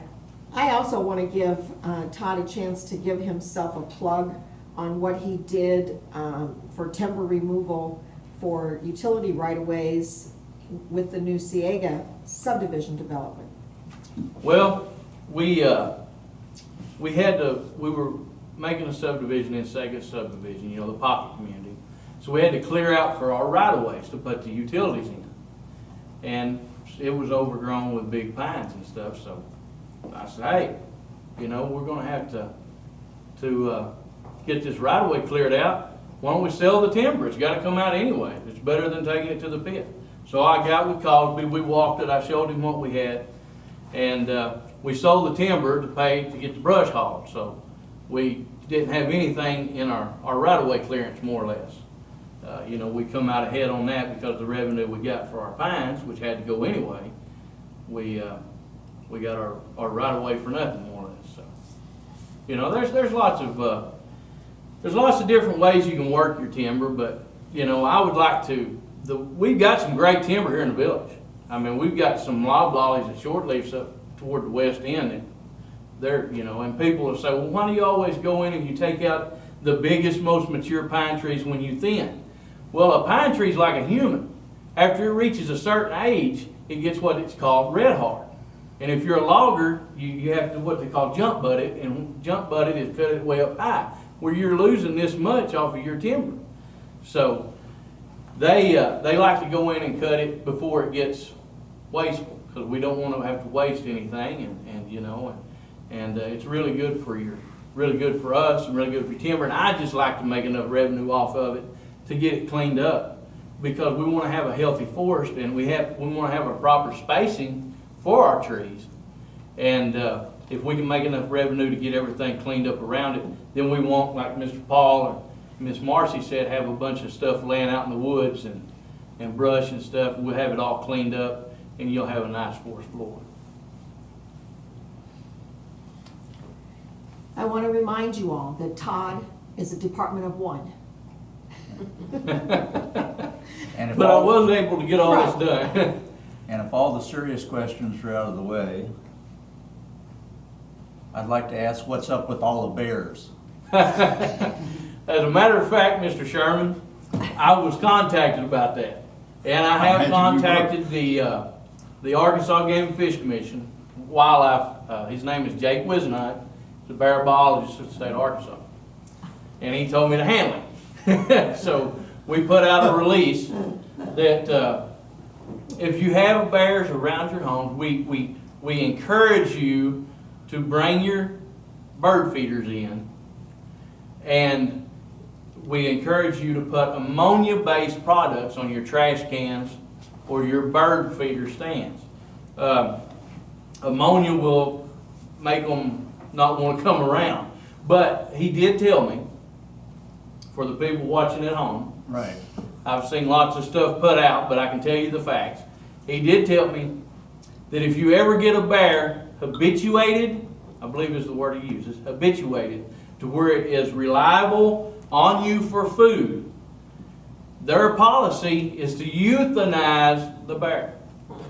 He said that they used to relocate the bears, but they have they documented a habituated bear traveling 40 to 50 miles a week to get back to that food source. And he said, you know, then it becomes a problem. But it's different stages they put it in. And that would have to be a bear that just like scratches on your door at night wanting in for something to eat. So I'm not saying they're going to come out and kill the bear. I'm just saying that it can turn into that if it gets bad enough. Well, But right now it's not. It's just we that have they, to, the policy of the village is do not feed wildlife. right. Do not put out corn for the deer. Mm-hmm. Do not, feeding the birds is fine, but when you go Yeah. into some other, I've known of stories over the years where people have bought dog food and left it out at night. Oh, to yeah, feed yeah, for the animals. bear.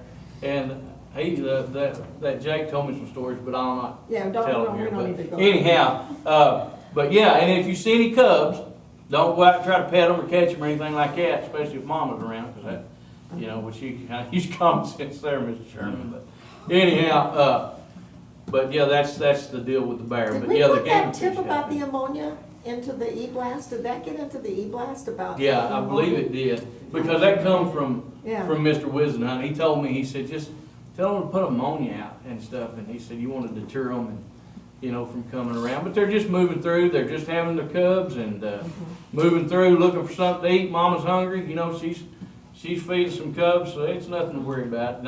They're not gonna bother you unless you get between her and her cubs probably. Just don't feed them and get them used to hanging around your house.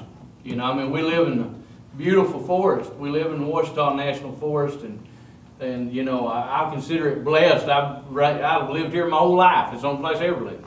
So, but anyhow, yeah, just don't. They're just passing through, and everything will be fine. Passing through the village, or do we have a? Yeah, bear- they bear- pass bear through village. population? You got Winona Refuge is not far to the north.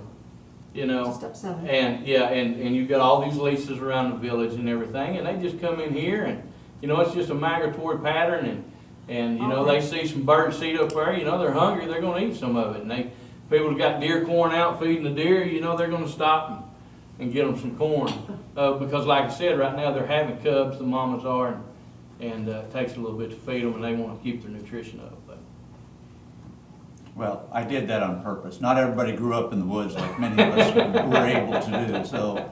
yes, sir, I understand. I've seen a lot about that on the internet, but. Well, thanks so much, and the board is glad that we were able to get the Common Property, Forestry, and Wildlife Committee activated again.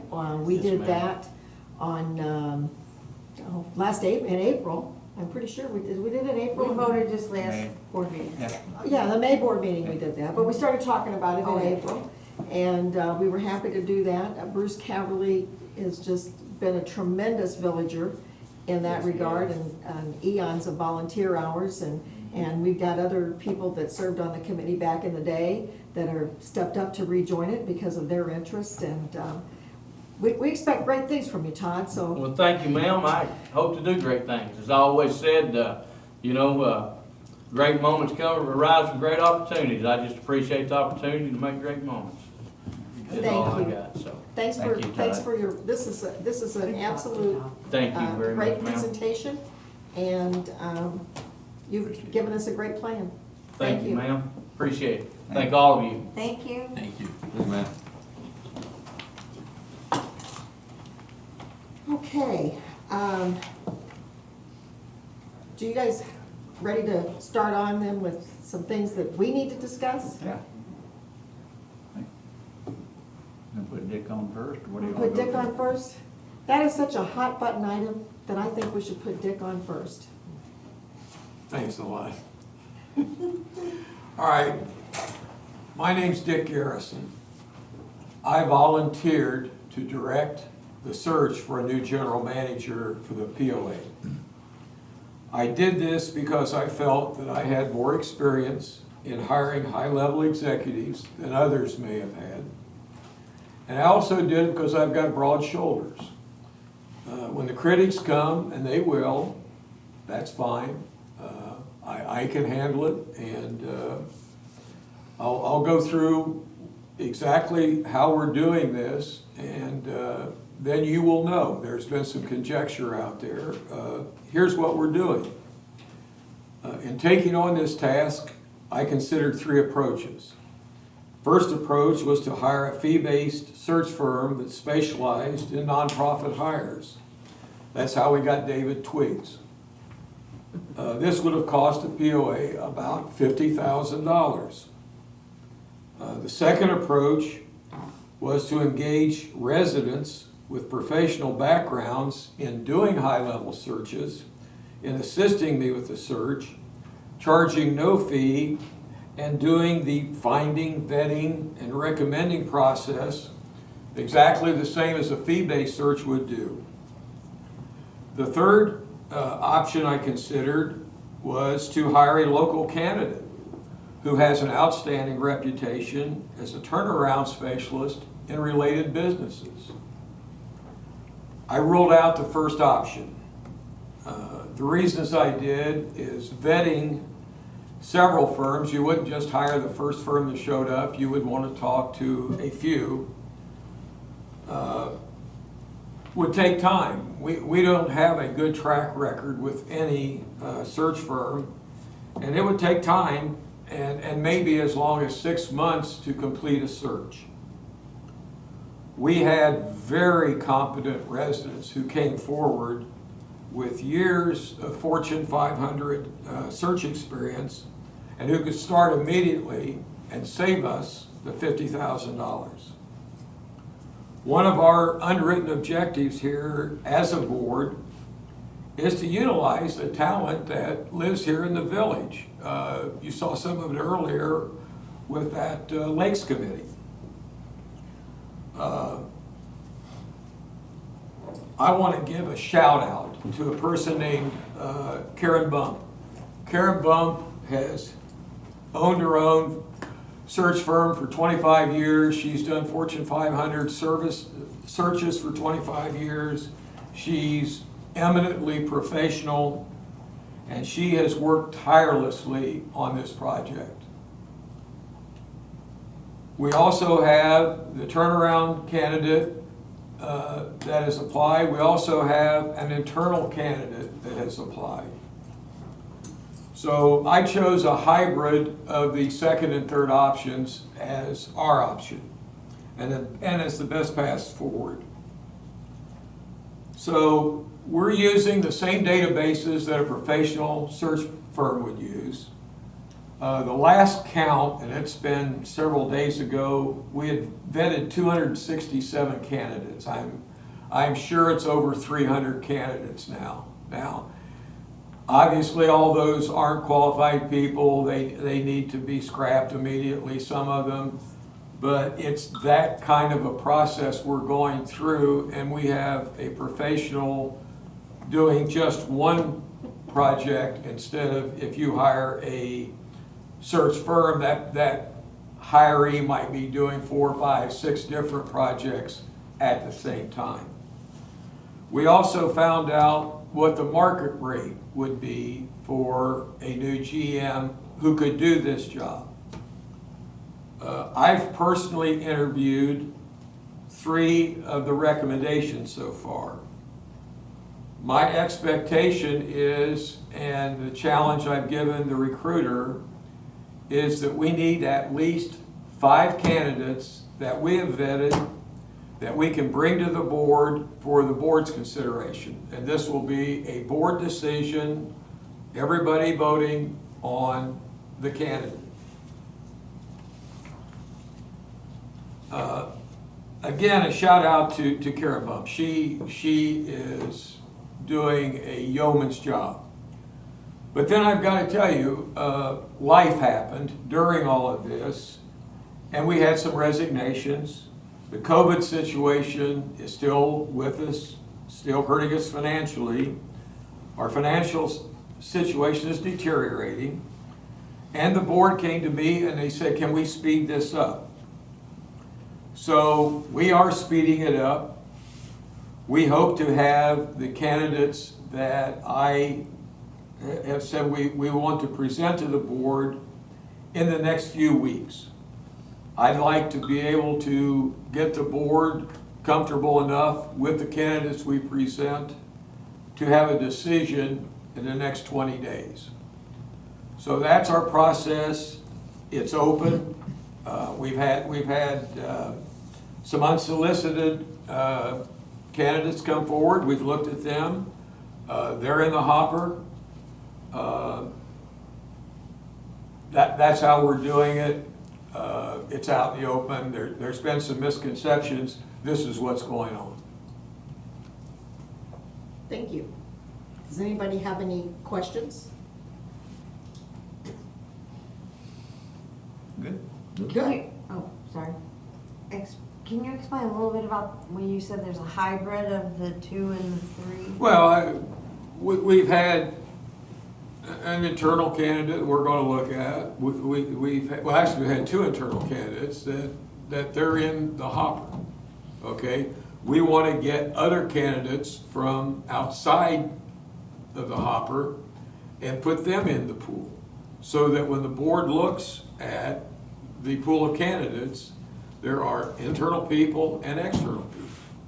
Oh, I thought you meant the 2 differences, or the differences were the actual GM and a turnaround. Well, one of the candidates is the turnaround expert. Okay, I mean, it's that simple. And frankly, we're in a turnaround situation. Right. So you're considering that person for the ultimate job as well, as a candidate? Well, we hope to have 5 people, okay? Okay. I thought there were 2 steps to it. I apologize. No, I think that with everything that has happened and everything that we have come to know of things that have been going on in the operations, that the board wasn't aware of in the past, that we recognize that the workload here for the new general manager is going to probably be more turnaround in nature at first, especially, and we've got to have somebody with that skill set. That's just one board member's And that's statement. one of the search requirements. Right, right. John Paul, did you want to report to us about the situation that's been discovered with the pool? Well, I have three things I need to talk about. Okay, you go ahead then. One of them for the rumor mill is I'm not one of those candidates.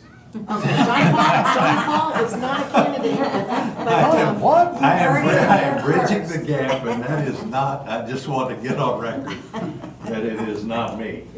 you're bridging the gap, and also you will avail your brain to the new person to Absolutely. help them coming forward. Yeah. And as far as helping with the learning curve, that's really why I'm here, both the village and with the board and with the governance.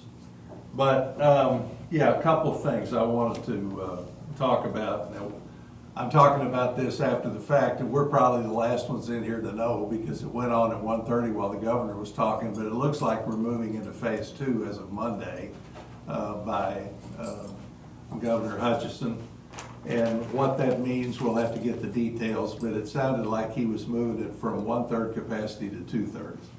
And it doesn't, and he was specifically talked about restaurants and bars a little more, and I didn't catch all of it, but I'm sure the public watching is far more informed than we are here, but you'll be able to hear it on the news tonight. And as of Monday, we'll be moving to phase 2. The other announcement I'd like to make is that just this afternoon, and it's in the bank, we received a $100,000 grant from the Arkansas Ready Business Grant Program for reimbursements basically on the PPE program. So any of the expenses that we incurred from March through the end of the year will be reimbursed up to the $100,000 that we got, and we have to show what we spent them on. What kind of expenses? Well, I've got a list here. It's any personal protective equipment, non-contact thermometers, non-contact point-of-sale payment equipment, supplies and disinfectants, a deep cleaning of the premises, also expenses for hiring a third party to keep the place clean, the deep cleaning services, hand sanitizer station, restocking of necessary supplies, all the raw materials and expenses associated with reconfiguring any of our businesses that recommend the health and safety guidelines, signage, marketing, and other one-time expenses for reopening things. So it's a vast array. And I was talking to Liz before I came down here, and they think we've already spent in the neighborhood of $20,000 to $25,000, and they really haven't gone through all the departments to backtrack, and they're doing that now. So I think by the end of the year, we'll easily be able to come up with most of the money. Any of the money we don't spend on those uses, we'll have to go back. But the maximum grant they gave anybody was $100,000, and that's what we got for this. So I thought that was some pretty good news to hit you with. Now, as far as what you were talking about, our treasurer, Dan, brought an issue to us about the new pool. And he deals in water parks as a business. And so he knows the lay of the land there, and he brought up the question about making sure that our insurance company was on board with what we're doing. Because we were going to operate it 5 days a week without any lifeguards on premises. And we had been told from the insurance company that they actually preferred that because if we have a lifeguard on duty, we actually, in the past, and I remember going back to Linda Mayhood when she was there, we were actually more liable if we had somebody there and something happened than if we didn't. But in talking to the insurance company, I think they want to come out and inspect the premises and look at it. And so we've made plans to move towards staffing it with lifeguards while the pool is open, if that's the way we want to go. Now, I will tell you that all the pro formas and the budget was done based on 5 days a week, no lifeguards on duty. So that will affect the expense line as far as staffing it goes. But Dan, you want to say anything else in this regard, because you're really the one that has watched this go up? Yeah, the way the pool is built, it really mandates that you have a lifeguard there whenever you're operating. And there are things that could have been done in the construction process that would have removed that requirement, but they weren't done, and so we're at a point where we really need to have a lifeguard there. They will need to change some operating protocols, and certainly it changes the requirement for the pool, and it may affect hours and things like that, but we need to operate in the safest manner that you can. And it is a point that we just have to address. When I spoke to the insurance company this morning, they indicated that they had just recently been made aware of the pool and had not had a chance to come out and inspect it, and to see if there are recommendations to be made. And so we do need to have that inspection, and we do need to get those recommendations. Are you expecting, because the insurance company had not been notified previously in a timely manner, we're going to see a delay? We were going to open on the 15th. Are we going to see a delay on that? I don't think we'll have a delay of opening the pool on the 15th. It's a question of the hours. Of the hours and how many days a week and the staffing, because we have to have certified lifeguards if we're going to have them on duty. Right. And right now, I gotta tell you, till the end of July, the labor pool is tight. When they're paying them more not to work than to work sometimes, till the end of July, and that stops. There are a lot of people just aren't applying for a job right now. Right. So, that level of, the good news is we've got summer here and a lot of people aren't working. So hopefully we can get them on board, but we don't know. It'll be a work in progress, but we plan on opening June the 15th. Well, we would be able to use the outdoor pool for the purposes of lifeguard certification, right? I mean, too. Sure. So, I mean, in the past, we only had one pool to certify lifeguards, and that was the indoor pool. So now we can certify them in either location. Yeah, and It's it's my closed. understanding they've been working on getting lifeguards certified already. Where they So have. that's in Yeah. process. Right. But hopefully enough that we can open the pool the hours that we're gonna open it.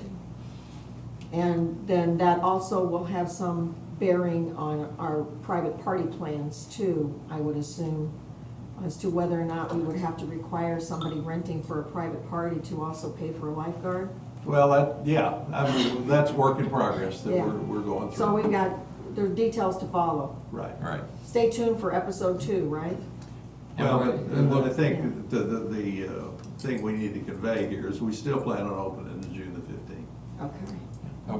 We, over the next week, hopefully, we can work through all the details Right. and Right. get things straightened out. Well, Lloyd and I went last Friday afternoon at 4 o'clock and met with Stacy Hoover and Jamie Caperton to get a little tour of the pool.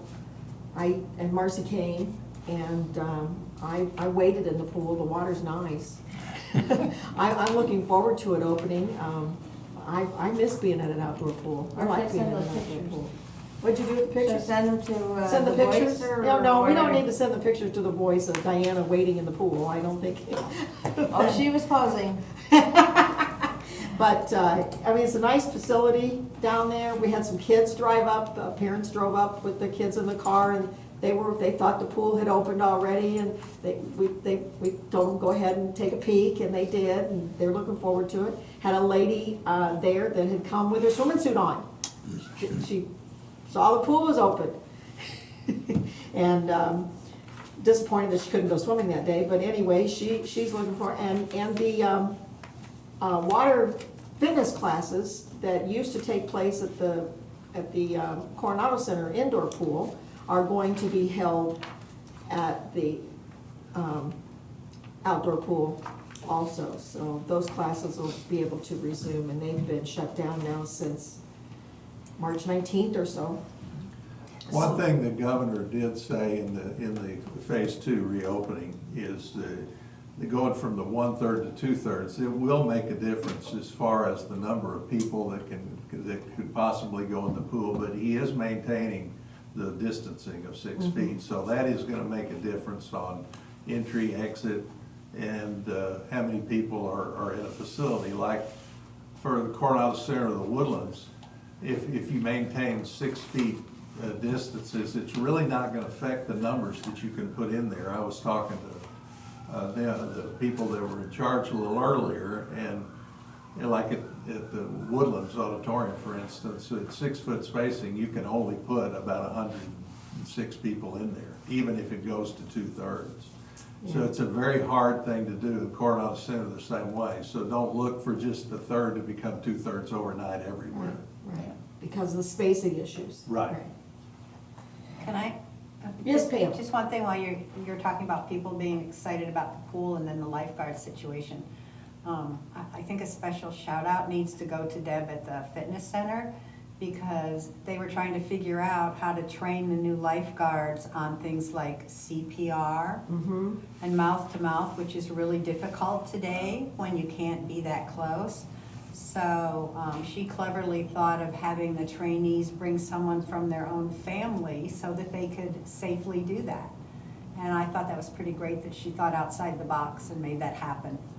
Yeah, Deb has been in charge of those lifeguard personnel for the village for a number of years and has done an outstanding job for us. And once again, she stepped up and answered the call. So, thank you, Deb, and anybody that sees Deb, thank Deb. Okay, Article 9. Did everybody get their email? Everybody get the copy? Everybody get their copy? No. Are you on the, you're on the board emails, aren't you? No, Ella didn't get her copy, you have to send it to Ella All separately. right, Ella. She'll get it. She'll get it, eventually. she'll get it. Tucker, you did a great job because Well, yeah, okay. Lloyd and I did a great job. you and Lloyd, okay. Lloyd, you got some credit here. I don't want Well, credit. Lloyd did a great job. I just emailed it. I was struggling with the same thing he was, and he helped me with it, and that we both agreed it was, we We made liked it. one change. Yeah, we made one change. Just for the community doesn't have it yet, it will be in the board packet on Friday. We made one change. We changed section 2 to board authority. And if you'd like, I can read it, or you can read it, somebody read You read it. it, because I can't find it in my emails Well, now. I've got it right here in front of me. I hate these emails. They're all over the place. We changed section 2, board authority, to consult, and now it will read, to consult with and provide direction for removal at pleasure, all officers, agents, and employees of the association, prescribe their duties, fix their compensation, and require of them such security or fidelity bond as it may deem expedient. Nothing contained in these bylaws shall be construed to prohibit the employment of any member, officer, or director of the association in any capacity whatsoever. Such duties as are provided in this paragraph below may be delegated by the directors to the general manager, who shall report his or her actions to the board of directors. What this means, in a nutshell, is that we've gone back to what was written in the bylaws in 2011, as far as board authority. Am I correct in No, saying? no, you're not. No, I'm not. No, you're not. No, they didn't. No, it was leave that in. 2011. Was it 2011? 2011. Yeah, well, we modified No, it. We modified, you That's not what shortened it it. said in We the- shortened it. shortened that, but modified, but the And essential didn't- power is the same. Right. So Just that. clarify it a little better. Clarified better, okay. Yeah, so- It basically said in that we could do the hiring and firing, Okay, and we didn't put that in there. no, That's now we fine. provide direction. We provide direction for that, but we don't do it. We don't do any hiring and firing, we provide direction That was for my it. struggle in getting. Just like when I I'm didn't want to sitting say here that. I'm plugging for Todd to have some extra staff in his department next year to help with the forest. Hint, Hint, hint, hint. hint. But you can't hire them. But I can't hire them. And I wouldn't want to. No. But it's providing the direction in that way. We Do you left want to in, explain how that's different for the people that yeah, are well, watching? prior to this change, we had absolutely no board authority whatsoever. And let me give you an example, in regards to personnel, whether we added positions or decreased positions. It was all based on what was put into the budget. When the budget was approved for the year, if X number of people for Public Services Department were in the budget, X number of people for Golf Department were in the budget, then it didn't matter if COVID-19 came along and people were retiring, those people were still allowed to be replaced because the department was allowed to have X number of people in their budget. This way now the board can be proactive and say, wait a minute, you just had somebody retire and a position has been vacated. Maybe we shouldn't backfill that position right now because we've got some other concerns over here that we need to address. Now the board has the authority to give that direction. In the past, we did not. To the general manager, who makes the hiring and firing decisions. It was totally up to the general manager to do whatever, and all we could do is sit back and watch.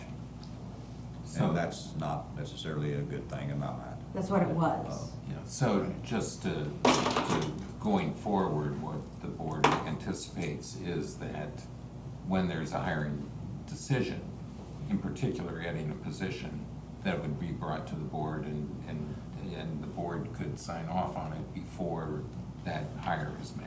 Well, or at least a discussion maybe, I don't even know that we'd have to. We wouldn't say that. necessarily Well, have to sign off on it, Right. but when you're talking about a high-level position or creating a whole new department or something like that, the board needs to be involved. Right. And that was, we had a whole bunch of people hired that the board never really had a say in before. Well, even opening departments and things, that's. You know, we were operating from a standpoint of setting a goal in, say, October, November. And then something else could happen the following September, but because that goal was set the previous October, we didn't have any control over it. Right. And it was just not a proactive way to operate a business. It's got to be My more goal- and interactive with the general manager. My goal with this is it would never be needed. Yeah, that would, We absolutely. would never It need to shouldn't use it, but, yeah, I think it needs to be there, Yeah. just Agreed. in case. So this will go to Ella. Ella will get this in the packet, and we You want me will, to write the motion? we will be writing a motion. Okay, you will, okay. Well, not necessarily. Unless you want I was to. Would you gonna like say, to why write the not let her motion? write it? Did you used to write motions? Yes, you did. Would you like to write, we would like for Ella to draft a motion. Please draft a motion for us, Ella. Thank you. Please. Second for Robert, and then we'll go.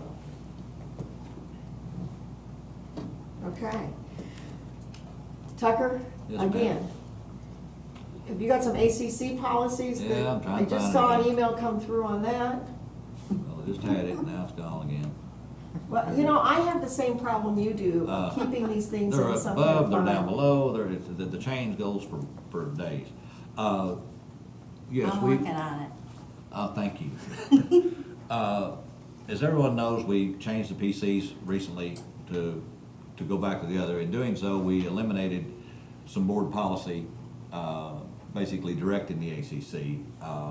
And so we have, Stephanie and I actually worked on let me back. Stephanie worked on this with the ACC's help. And this is the policy we need to get approved as soon as we can because of, we really have no authority right now as the ACC because of what we did. Now, obviously, things are going just fine, but it doesn't really tell, now we do not have things that tell us what we have to get a permit for, what the requirements are and all.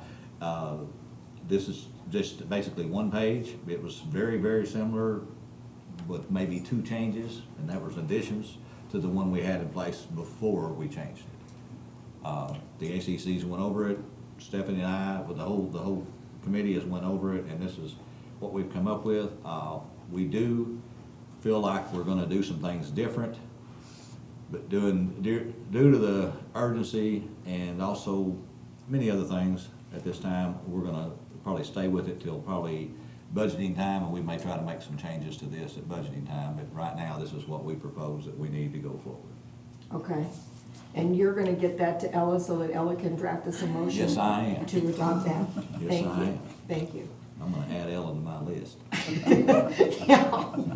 Yeah, boardmembers.org goes to the voting board members plus John Paul plus Dan Alward as our corporate treasurer and Marcy Mermel, our corporate I secretary. thought she got added. And she didn't And I get apologize. added to Okay, that. sorry. So, and she doesn't want to be added to that because she would be overrun and inundated with yeah. the 5,552 emails that we've received this week.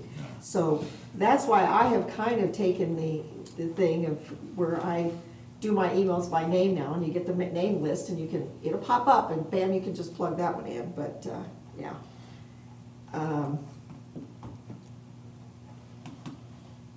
Any questions on it? I don't have any questions on that. Do you want to talk about the leasehold improvements again? I mean, the lease from, From Plaza? La Plaza? Um, No, you don't? Well, You do? we can basically talk about it, yeah. We have received a draft of a lease from the chamber. The Discovery Center resource that we would place there, we would be paying $475 a month. Okay. We're currently paying $19.55, we're paying, excuse me, 1955. That lease will not be renewed. So it will go from the 1955 to 475. Plus, I'm sure we had electric out there. Oh, yes. The 475 will be inclusive at the new location.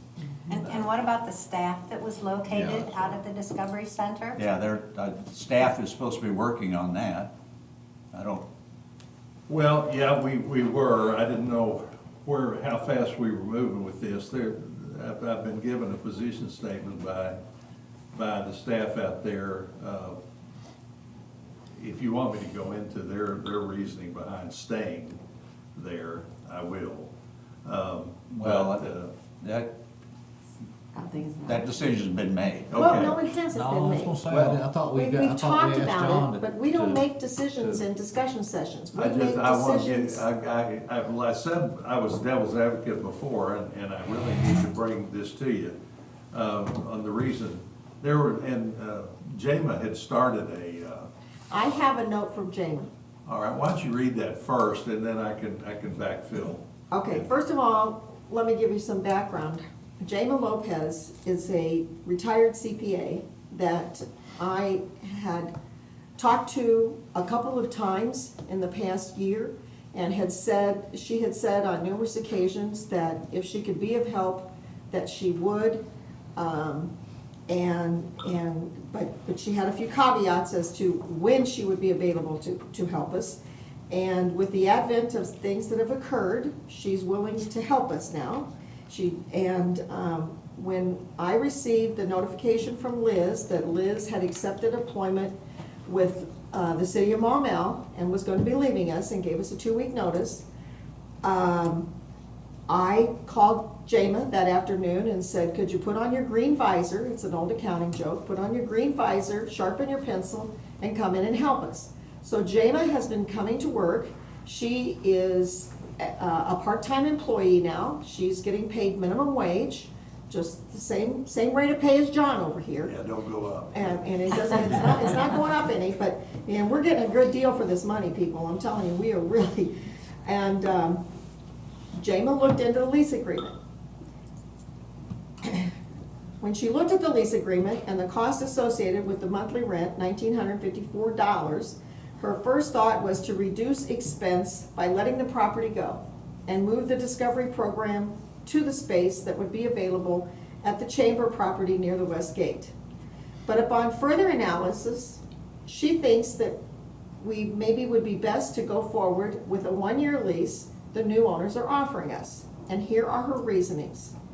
We spent $40,000 to build out and the leasehold improvements on that building.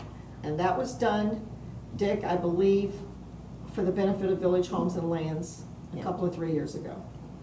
Well, the number we were given was 16,000. Yeah, but JAMA has found, we were given a number of 16, but JAMA has found that we've spent $40,000 on leasehold improvements for that property.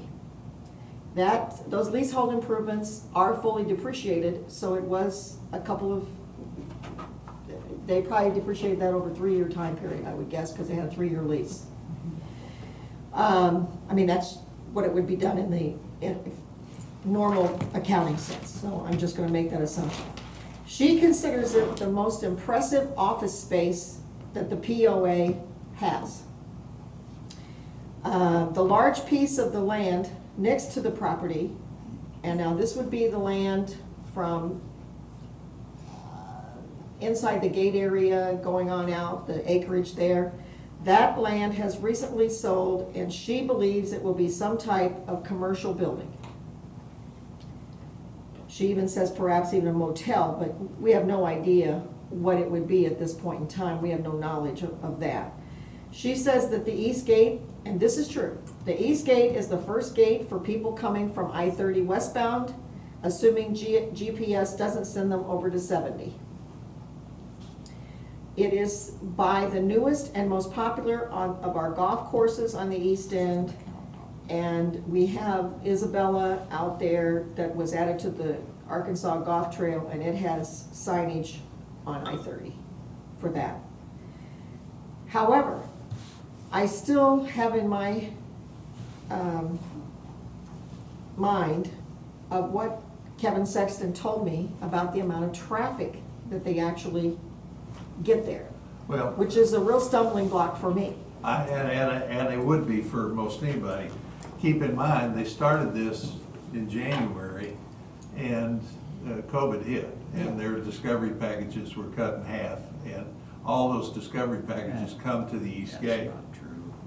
The, this is, let me just read this to you. Sandbagging me, by the way. The Discovery Division is a division within the POA focused on maximizing the visitor experience. And the Discovery Package is their flagship program. Upon closing of the Village Land and Home Office, the POA embarked on developing a strong relationship with the real estate community. Since that time, 7 firms have joined the Real Estate Partner Group, and the commitment from the POA to provide leads and marketing support. One of the intended support mechanisms during the development of the program was an Eastgate Visitor Center, mirroring the opportunity to provide the Westgate Visitor Center.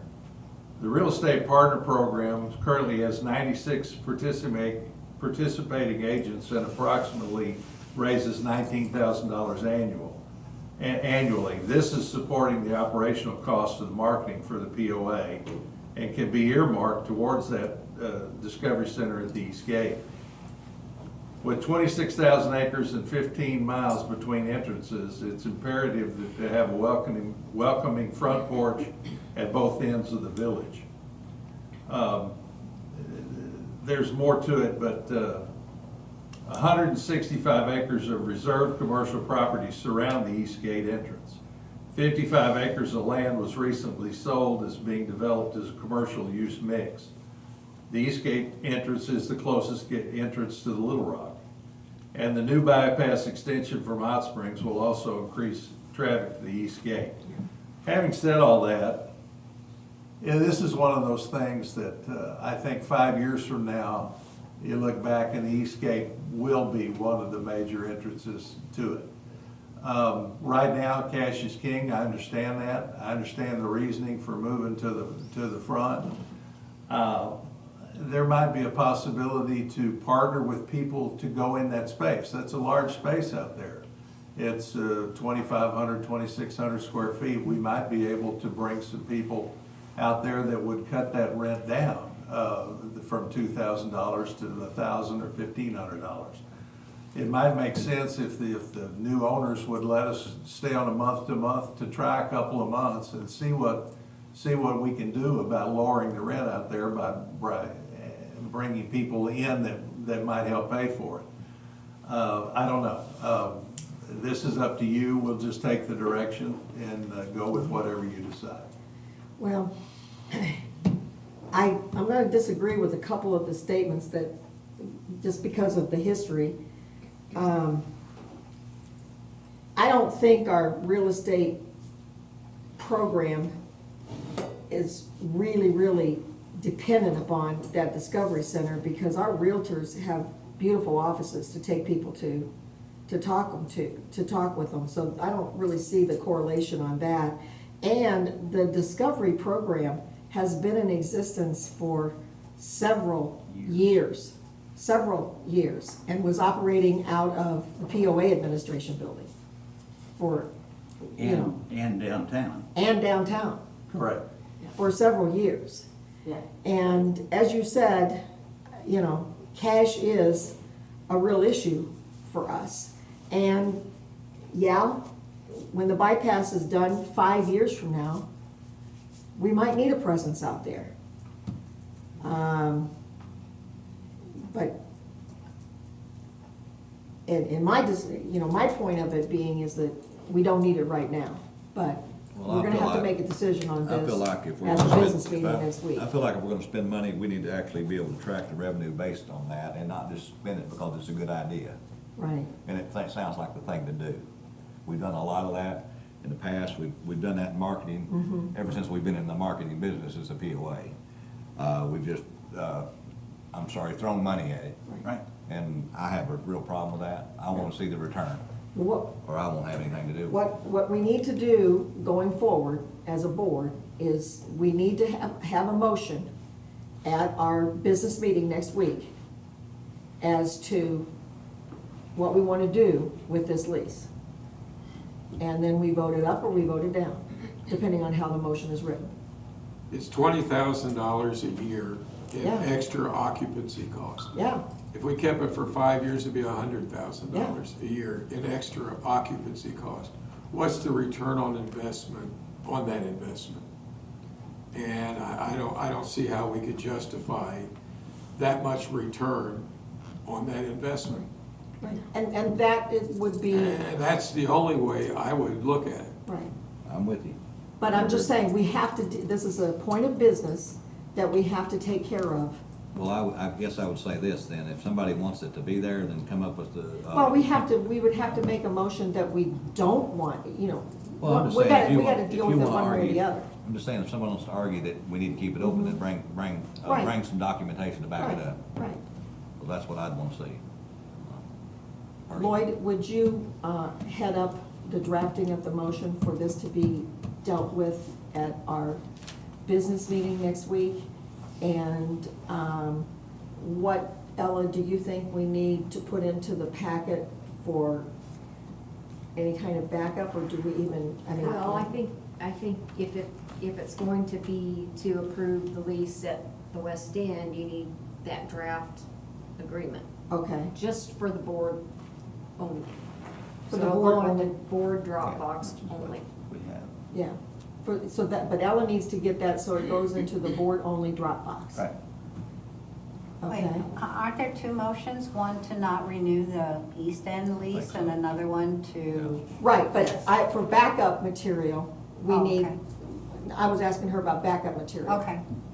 For backup material, we need to have the, At least a draft. the lease draft of the Is- West End. Is there a draft of the We have, La Plaza? the only thing we have from the La Plaza is a verbal that they would continue with the same No, rate. they've given them a 1-year lease. They have so we have that, so you can get that to Ella for Yes. the backup on that for the packet? Okay.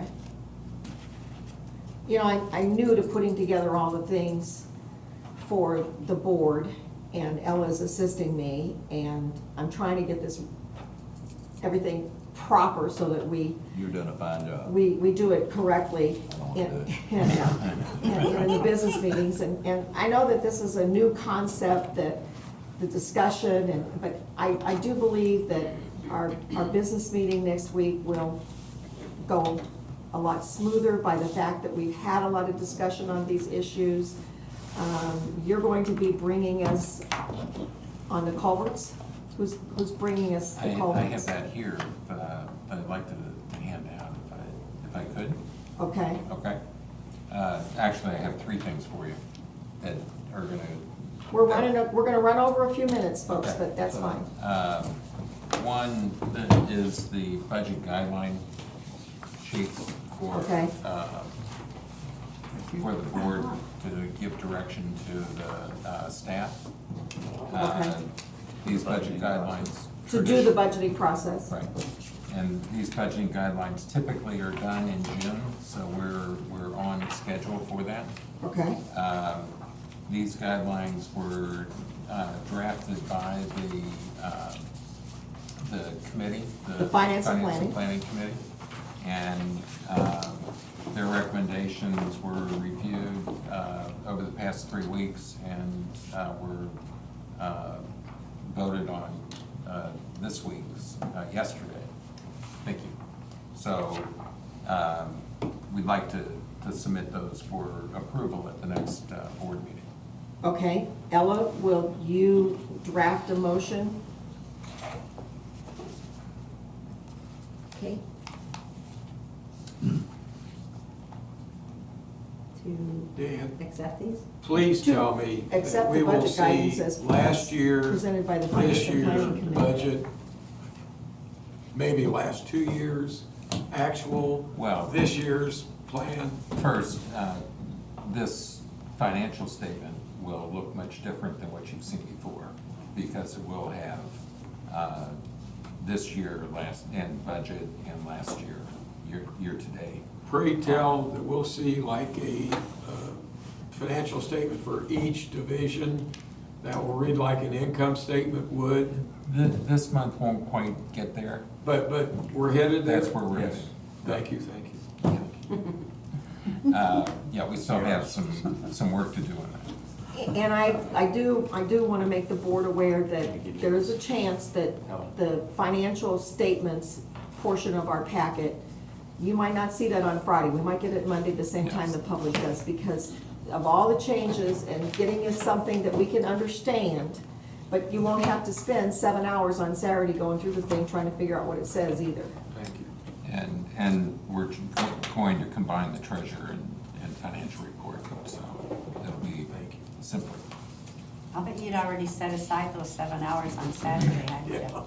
Click off. Well, I'm gonna be driving. So Ella, just a note, when you do the agenda, there will be just an item for financial reporting, okay?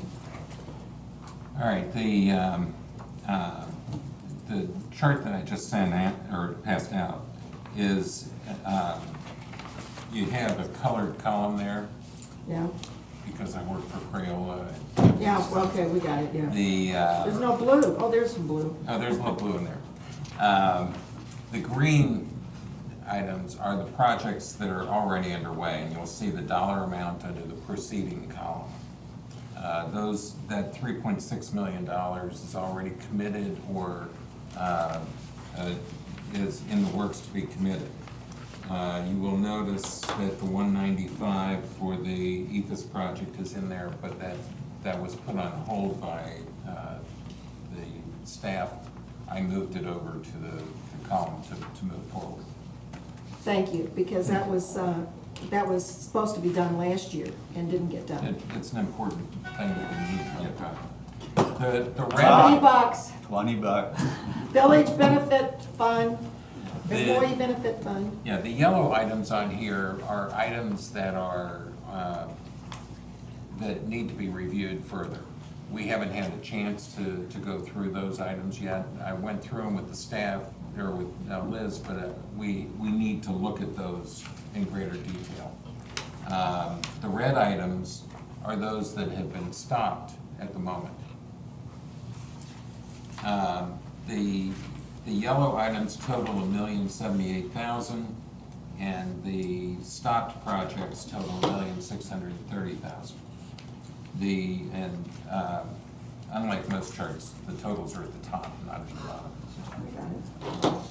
Just a little challenge. You will note on page 2 in the middle, there is a blue box. And that is next to the $500,000 culvert rehab replacement for the project. And we are going to make a recommendation to you on moving, On doing what? on moving some of Okay. it, not all of it. What we would recommend to the board is that we hold on all the red items with the exception of the culvert repair. And we hold on all the review items for right now until we have a chance the committee has a chance to review each of those items with the individual departments. And we may come back to you and suggest that we release some of those later on this year. But we want to hold on them until we have a better sense of where we're going to come out at year end. So that is going to be our recommendation to the board on to hold those yellow and red items on that sheet. Okay, so are you going to work with Ella in drafting a motion that says that these items were approved in the budget, but we are recommending that they be held at this time? Yes. Okay. Okay.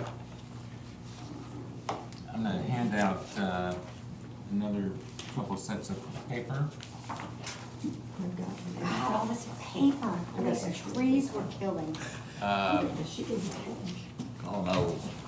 You'll get us a treat. Tom will get us a treat. Oh, you don't like cash? No one likes cash here? I don't know how to handle cash. Alright. I might get accused of, Gotta send a check to DC send a check to Reed. DC Reed, I'll send you his address. I know him. I'll drop it off.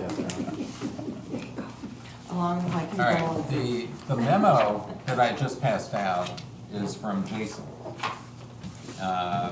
And it's dated for June 17th, it's dated for the board meeting. Okay.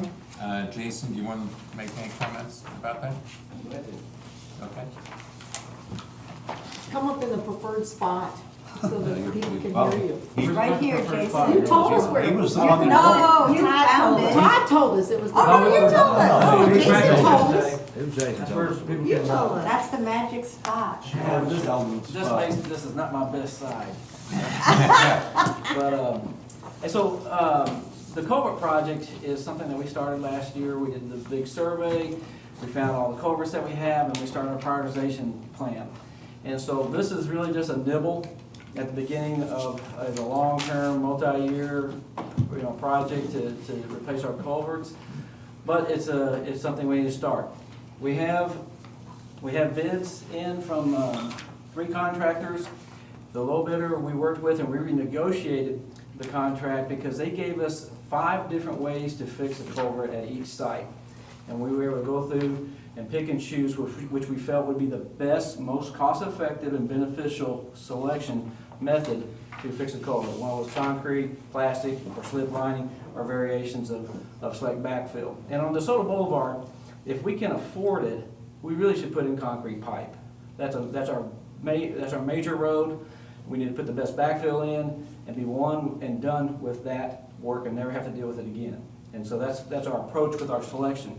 And so we came up with 9 sites, high priority, most expensive, probably the culverts here in the village. So we're looking at our worst case areas right now. And on the larger size culverts that we'd have a contractor to do. 6 of them are on DeSoto Boulevard, and came up with a program for 9 sites that was under $500,000. Then I got word this morning that the finance committee would prefer to start with just 3 of our top priorities, which the first one was the Diamante location on DeSoto, and 2 more for a total of about $155,000. And we can do that. I talked with the contractor, he's agreeable. If we treat it all like it's one project, issue him the contract, I'll issue what we call a field order to do the first 3 culverts and then stop until we hear further when the rest of the funds can be released later this year. And actually, he would prefer to do most of the work later this year anyway. But the prices that we have here are kind of conditional upon the whole project being done. But we don't have to do it tomorrow. We can spread it out and get it done. So just so long as we get it done by the end of the year is kind of the goal.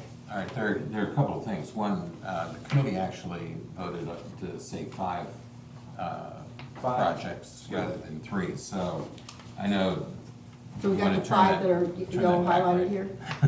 We'll take all we can get. So I can take the top 5, that's 230,000. This Yeah, sheet, that's the number we talked about yesterday was the right around 250. right, Okay. this sheet is the priority for the project. So as we move along through the year, we'll go down that list.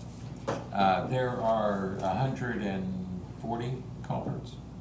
Is that, or how many do we? When I went back and looked at the information about our initial study, we had 163 Condition 1 culverts in the village. Condition 1s are ones that we probably should have replaced already.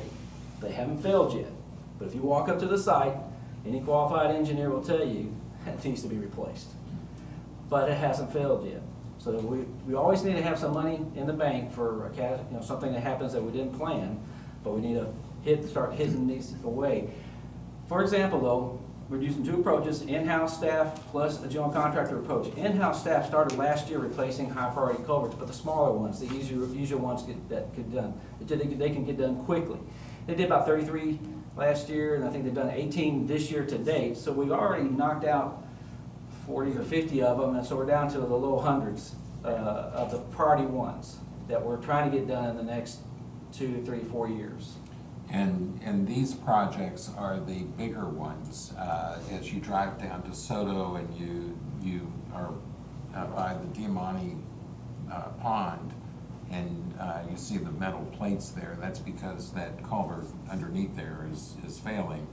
And, that is I think that's the first one on here. That's our top priority. Has a contractor looked at that one as to giving you an indication on the repair plan if it's likely that gonna have to shut down both lanes of that road to do it? Pretty likely we're gonna have to shut down the road. That's the best way, that's the quickest way to do it. Quickest, cheapest, Isn't that the quickest, best spillway? way. It's So not we'll really have a a little, culvert, it's a so our spillway. people are gonna have a little detour when we do that. It's just like a culvert with a wing wall on the front, and that concrete footing is the spillway, so to speak, for the lake. The water goes over that concrete footing and into the pipes, and then it's just a culvert from then on. So it's both, culvert and a spillway. But it's, at this point, we just have to do it. Yeah. And it's going to be a big job, and it is going to shut the road down for a week or so. Mhm. So it will be an inconvenience to do, but it's, No way around. We gotta get it done. And And the inconvenience is you gotta do a little bit of extra driving, but, so you gotta go out the east gate, come back in the Balboa gate to get around to that section and vice versa to get back around. And but it's gotta be done.